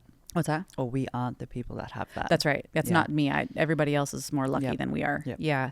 The mind's going to look for that validation that that's true. So if I say everyone's more lucky than me because they make more money than me, my mind's going to validate that by presenting all the people that have better upbringings, better life situations. And it's going to actualize that as true for me because that's what its job is. So if you're saying that I'm so miserable, my life sucks, like your brain is going to look for all the misery in your life and look for all the reasons to confirm what you're presenting to it. So yeah, I mean, it's really critical. Our thoughts are very powerful. And I can also understand how challenging it can be to change them. Yeah. Yet once we become aware that our thoughts and our beliefs are truly shaping the way that we see ourselves and the world around us and how we show up in the world. There's at some point, if you want it to change, like the accountability factor. Okay, what do I need to do in order to make this change for me? And if that is talking to myself in a way that does not like completely dismiss myself. Like, so if I'm having a thought that people are luckier than me, I don't want to dismiss that truth because a part of me feels like that's true. Based on my experience, it is. But there's that aftermath is like the part of me that is empowering, that knows how to work myself out of that. Part of me feels like more people are lucky, more people make more money than me. But that also doesn't mean that's not available for me too. We need to start to support the polar opposite view to see that we can accept duality of both and present a better option to our brains and our reality. Would that be the same as like giving yourself new evidence to suggest that is this possibility that I can have more money and it is available. I just have to find evidence to help myself and or my brain see that it is possible. Yeah. Money's hard, right? Because it's like once our brain needs to also see that we can get it in lump sum. Yes. So I would even start like earlier than that. Like I would start to the point of like what am I going to do that yields that result that I want, which is more money. Yes. So focus on the thing that's going to get you that instead of that itself. Because if you're trying to present new evidence that says I can make all that money, your brain's like, yeah, fucking right. You don't have a pattern that says that's true, and you've never had that much in your bank account. So good on you. Good luck trying to figure that out. What you can say is it is possible for me too, as long as I continue to do these steps. Yep. Logically, it will yield result. More consumption. Yep. And then at the point of consumption, you say, this feels good. This feels familiar, right? And you're kind of letting the brain become familiar with making money. But the possibility needs to be there. So like, you need to have this idea that whatever you're doing is going to kind of yield that result that you want. Interesting. I think for me personally, it's always nice to like have sense, right? logical. Yeah. I think there's a component of it that still has to be logical in order to, like, I can't just wish. I'd love to manifest like $9 million sitting down watching Netflix. I was gonna say I can't just sit here and be like, I will have $9 million without taking action. Exactly right. And I kind of think on social media, the manifesting, like, you just need to manifest the dream life that you want.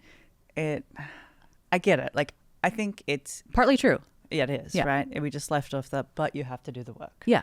Like you can manifest, but you have to do We're the seeing work. all like the dream lifestyles. Oh my God, I'm living my dream by just manifesting. Yeah. But like, how did you actually manifest? Yeah. And also like there are some people that don't share their manifesting strategies. Like what did they actually do? Right. You have to actually take action. Yeah. And belief plays a huge role in that. Yes.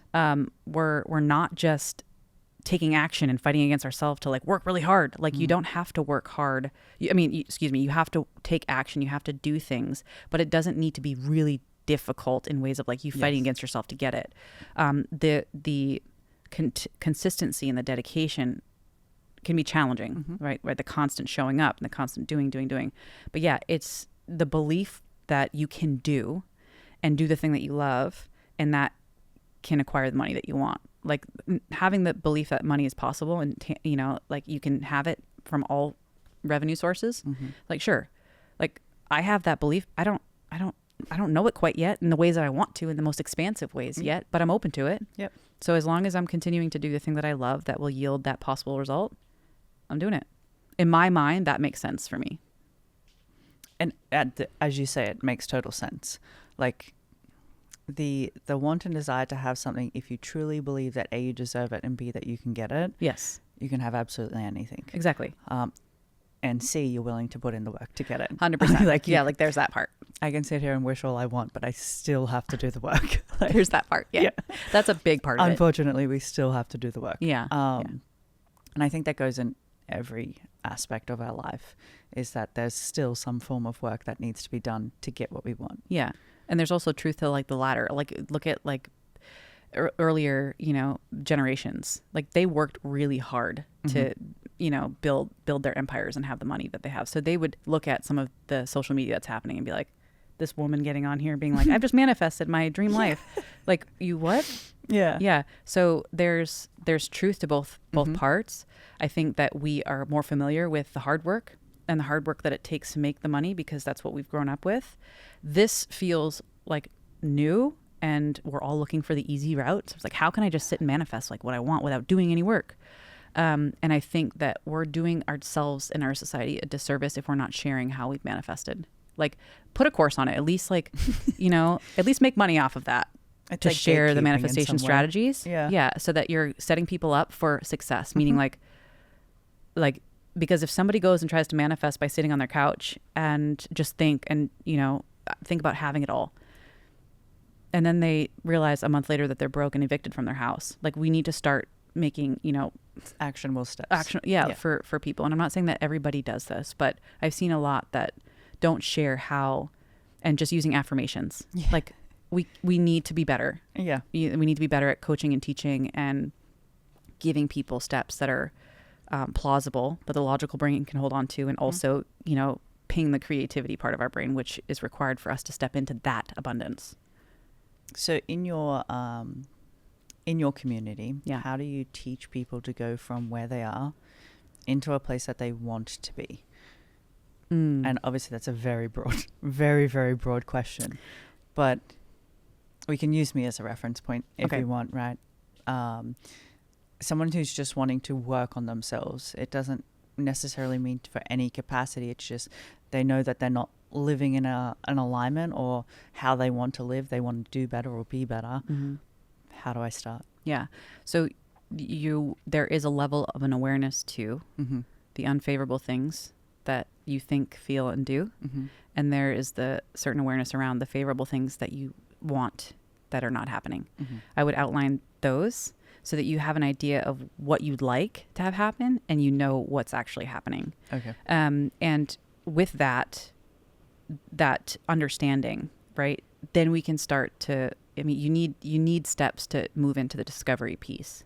And each unfavorable piece is an opportunity for you to kind of open up and kind of reorganize the way you perceive it or the way that you feel towards it.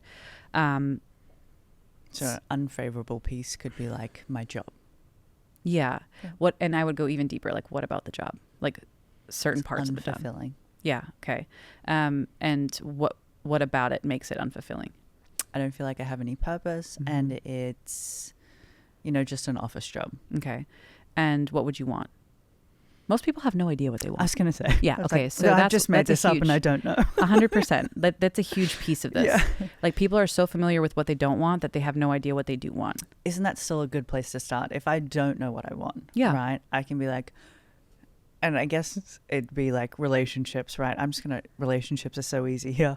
If I can be like, I don't want to date somebody who works 24/7 and I don't want somebody who's an entrepreneur, then clearly the reversal of that is I want someone who has a 9-to-5 job, who isn't in, let's say, running their own businesses. So that's easy for me to be like, well, this is what I don't want, so I must want X. Okay.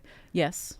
True. It's not always the polar opposite. It might just be small changes within the thing that's happening. Very true. Right? Very Yeah. true. So like,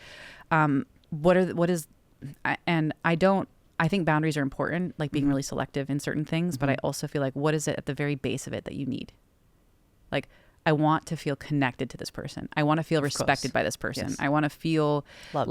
loved. I want to feel seen. I want to feel like what I say matters. Like, Heard. these are some very basic wants that can keep your scope open to all possible options for other people, right? Because if you're saying I want a 9-to-5 job, like the person that you might desire might have a 9-to-5 job, but might be a complete asshole. That's very true. Right? Very Or, true. Completely ignorant. Yeah. Or not nice. So I would really dumb it down to what you need and not what you'd like to see out of the person, because what you need will ultimately showcase to you and your perspective, your feeling towards this person, if it is not met. So no, like anchoring into your needs and wants. I want this. I want love. In terms of like, what does that look like for you? What does that feel like? I want to be respected. So when I say something, I want to feel like it matters. When you anchor yourself in here, you're going to naturally feel that that's accepted or not when you meet somebody. And regardless of their status, like, let's drop that away. I was going to say, would it be is it easier for me to focus on, and I say easier very loosely, to focus on the external and be like, oh, I don't like this about them. I don't like that they have a 9-to-5 job. Yeah. Instead of looking at the deeper things that actually matter, like the want to be seen, heard, and loved. Yeah. I do feel like it's a lot easier because most people keep it at that surface level because they think or perceive that what they do in the way in which they do it is going to give them what they need or want. When they realize later, it's like, oh, it wasn't his 9-to-5 job that gave me all the love, connection, and like vibes that I want. It was him. Yes. And we're not looking at that to start. We're looking at his job or his status. And I think we need to go back into what we want and what we need. And if we know that very well, we can see it and feel it. Do you very think well. we miss connections because we're not looking at the deeper level? 100%. So one of my biggest encouragement for people who come to see me and who are navigating out of tough relationships and finding themselves, finding, discovering what they need or want or what's important for them, and maintaining alignment with their values, because values are a invisible boundary that most people don't realize that they are. Knowing what you want or need and what's important for you is an automatic boundary that you don't have to say, whoa, whoa, whoa, you're stepping over my boundary. You're just going to automatically feel that this person is not your person. This person is not who you're looking for, because they don't fulfill that need or want that you set for yourself. Like maintain for yourself, keep that familiar for yourself. You're just going to recognize that's not my person. How do you describe a boundary to somebody? Because up until I was like 22, maybe 25, I had no idea what a boundary was. I thought a boundary was let's call it a rule. Yeah. Like, if you can't do this because Y happens. Yeah. Not what an actual boundary was. So, oh my gosh, I feel like I'm going to get so much hate on this, but welcome to the internet. I know.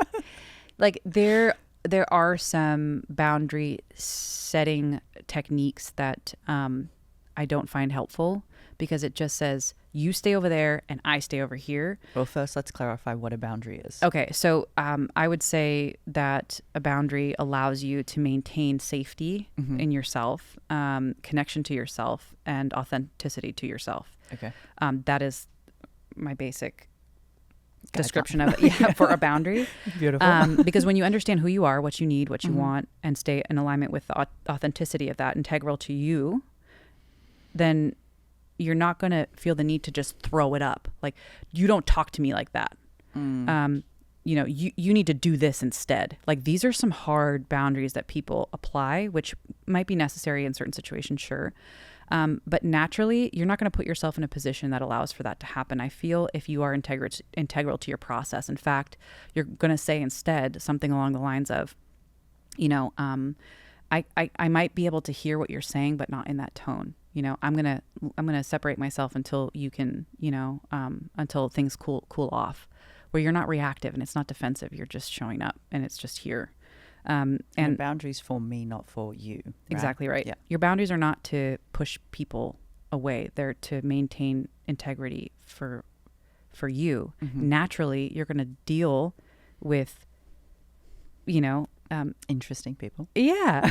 And I think that you'll know exactly how to set it, how to apply it, how to speak for yourself when you understand what, is for you.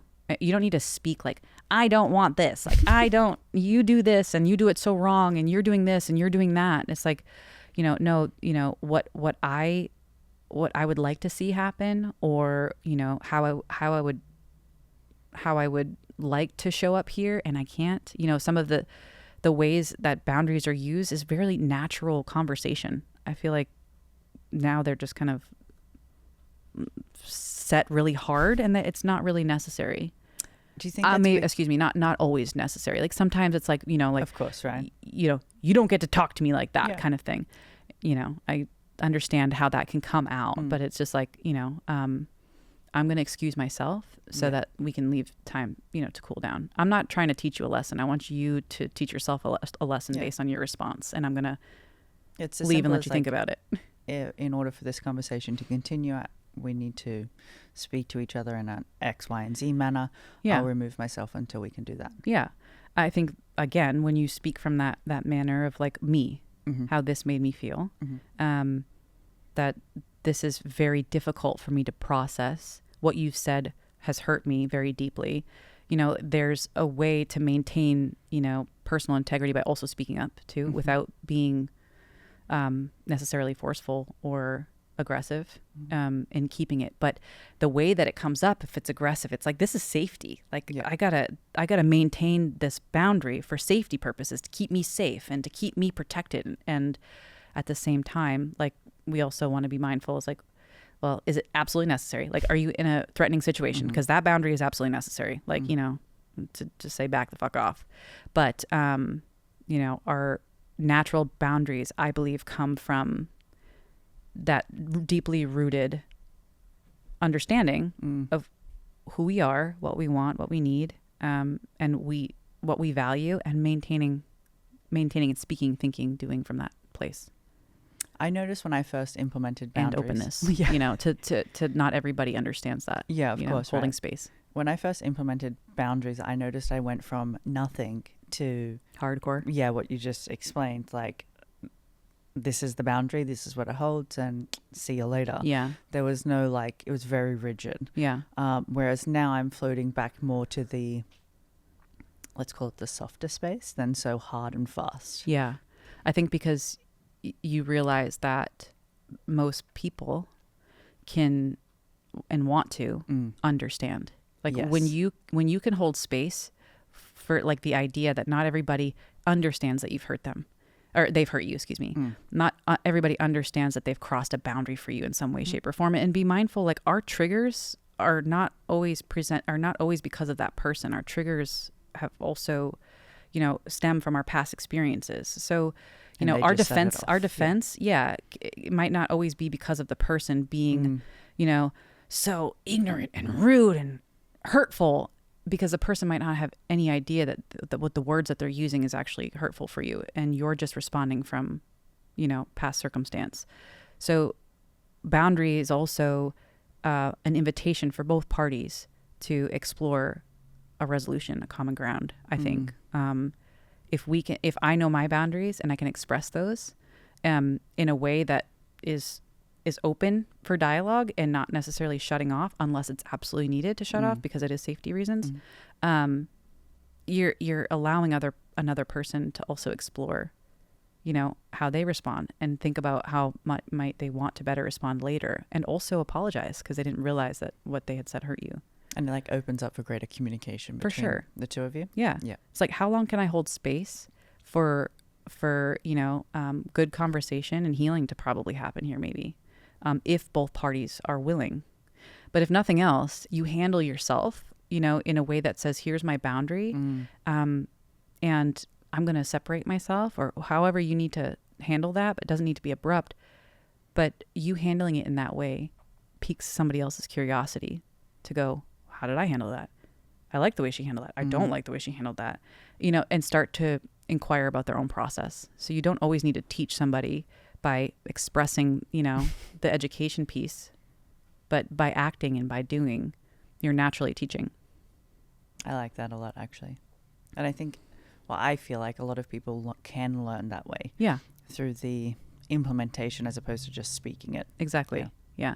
Boundaries are really challenging. I don't like to talk about them often because there's so many different, variables. Yeah, variables that are contributing to this, and degrees in which they're necessary. But I feel like most of them, can be applied when we understand and know what we need or want, and they can be conveyed in a way that is not hurtful, in a way that says, you sit over there in timeout and I'm going to be, just walk away from here, and be like, what you said actually was really hurtful for me. So I'm going to go and, or, are you aware of that? Like, just having a normal conversation around it without being reactive and completely shutting off or away, again, unless it's absolutely important to do so. So I like my thoughts on boundaries. Don't kill me, the boundary people on Facebook and Instagram that are like, boundaries, like study it. It's like, here's how I feel towards it. I think everyone has their own preference as to how they feel about certain topics, right? Yeah. And unfortunately on the internet, we're open to everybody's opinions. Yeah. So I think that's mine. I've had to be forceful with a boundary before, because it was, taking too much away from, what I valued most. Yep. It was direct, but it was kind.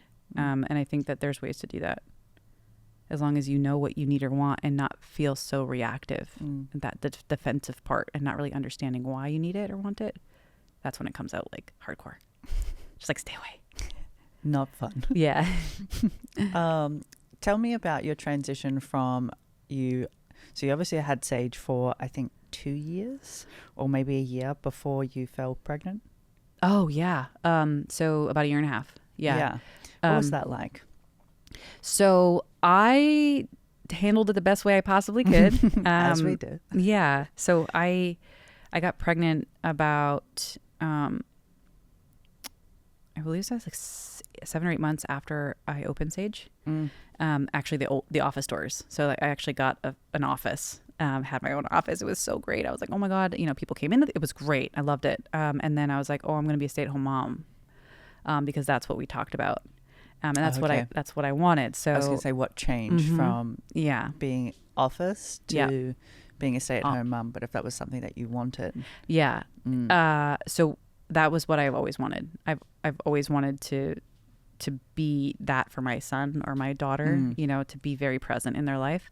And I wanted to have an opportunity to be present and also have a thing that I love to do. So I decided to close the doors, and the office was up for lease again. And that was very difficult for me. I was losing, I'm like, this little thing inside of me is changing my life and I don't like it already.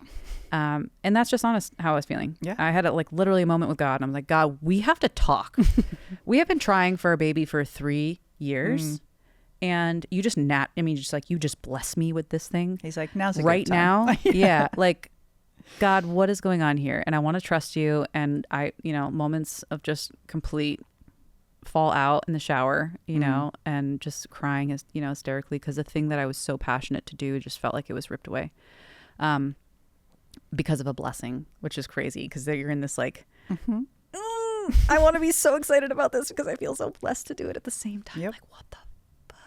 Okay, so yeah, that was a transition, and ultimately I just gave full acceptance around it. I'm gonna just do how am I going to transition this, because I want to keep and maintain the thing that I love to do, while also bringing this blessing into my life. Yeah. And so I worked all the way through pregnancy. So just took my business online, and only a week before he was born, that's when I kind of shut her down and hopped back. It was a hard week. Yeah. Yeah. I was excited because I was really excited to just focus on him. Of course. Yeah. And our experience with having the baby. And then after he was born, I took about a month off. When I say it was a hard week, I meant for me. Oh, it was off for you.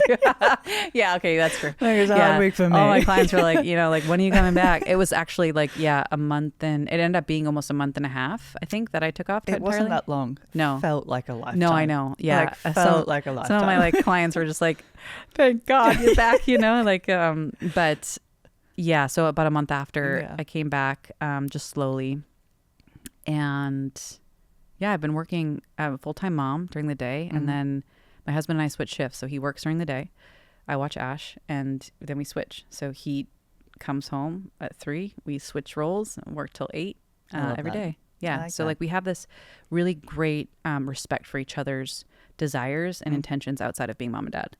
That's great. Yeah, it's phenomenal. It's such an incredible, harmonious process, and we're still trying to navigate spending time together. Yeah, I was like, when is you time in there? Yeah, I think we've had maybe 6 or 7 dates. Wow. He's almost 2. Yeah. So, and at the same time, we love being together. So we love going out as family, and doing the thing. And, he, trails along with us and on dates and stuff, which is, I think, really cool that we're navigating our couple, we need personal time. We need personal time. Of course, right. But it's really cool that we can all spend time together and enjoy, our time all together. It's almost like you be need on a date. Personal time, you and your husband's time, and then family time. The personal time, that we're working that out still. Yeah. I mean, I love when I get to go to the toilet. Yeah. By myself. Yeah. And this is definitely, some time that I get to go, get out and have just feel like, your own individual person. Yeah. You're not shifty eyeballs towards where's the kid? Is my husband okay? You're always mindful about, so where's the kid? He's a kid. I love you, bro. I really do. He's such a rad little human. Yeah. So it's really great when I'm able to focus, and I feel very thankful to have time to be able to do that when I do. So for now, I know that it's not going to be a lot. So I'm very mindful of the time that I do have, which is why I'm social stuff like that. Yeah. It's very, very difficult because now I'm like, I'm home with my son. I want to be home with my son. Of course. Yeah. So making sure I have the mindfulness around that is important for now. What's one advice, if any, you could give to mums who are trying to juggle life like that? You're a fucking boss, man. Yeah, like superhuman. Literally. I look at my calendar, I'm like, I have no time. And then I think to mums who run their own business, do everything else, I'm like, you can find time.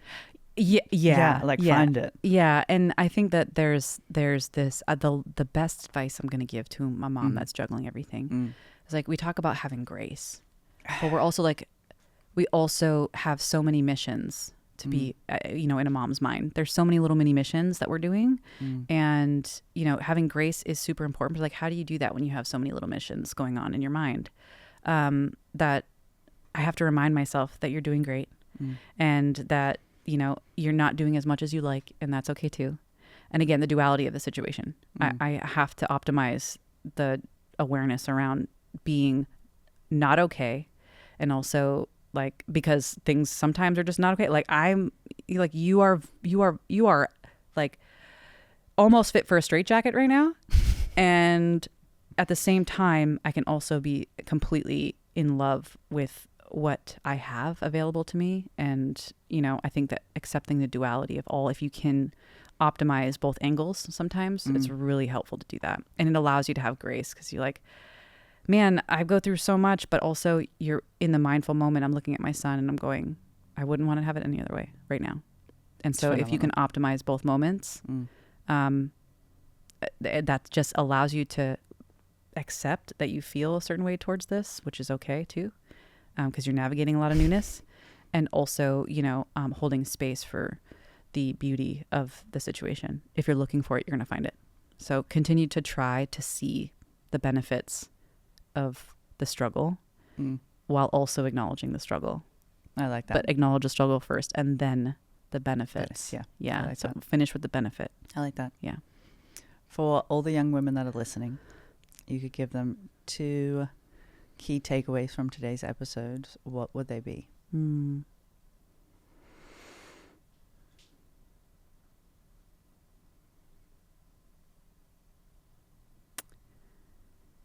That's a hard one. The hard ones always come at the end. It's a good, yeah, I know. I feel like I should have been prepared for this question because it's you asking. I know. You only get this life. I'm going to just roll it into one big thing. Okay. You have limited days, and we hardly know if today will be our last or if we get tomorrow.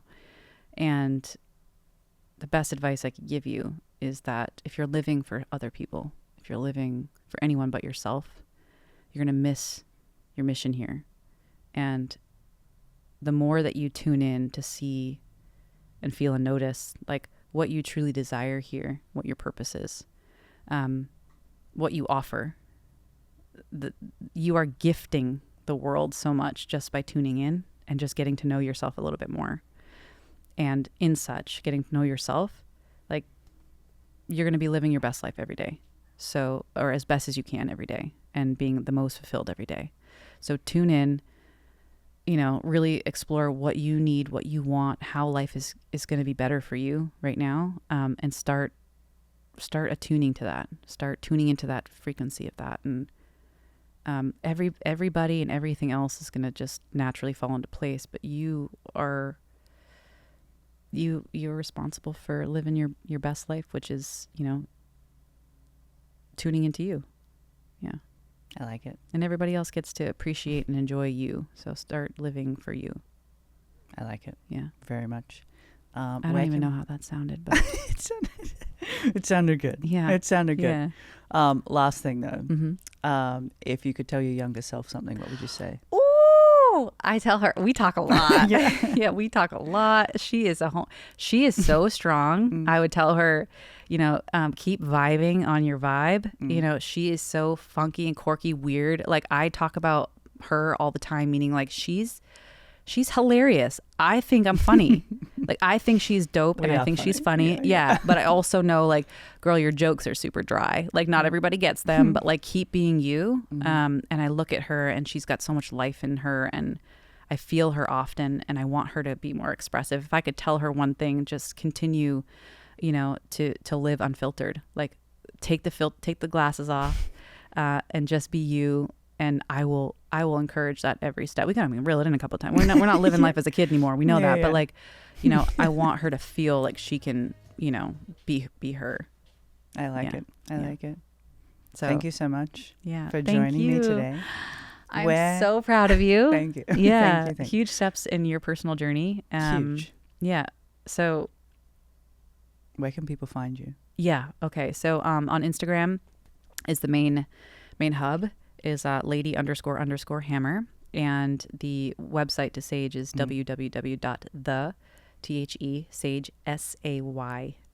www.thesage.com. Yeah. Amazing. Yes. Amazing. Thank you so much for today. Thank you for It has having been me. an absolute pleasure. Yeah, it was good. It was fun. Yeah, Got it into was. a lot. Yeah. Thank you. Yes. Thank you.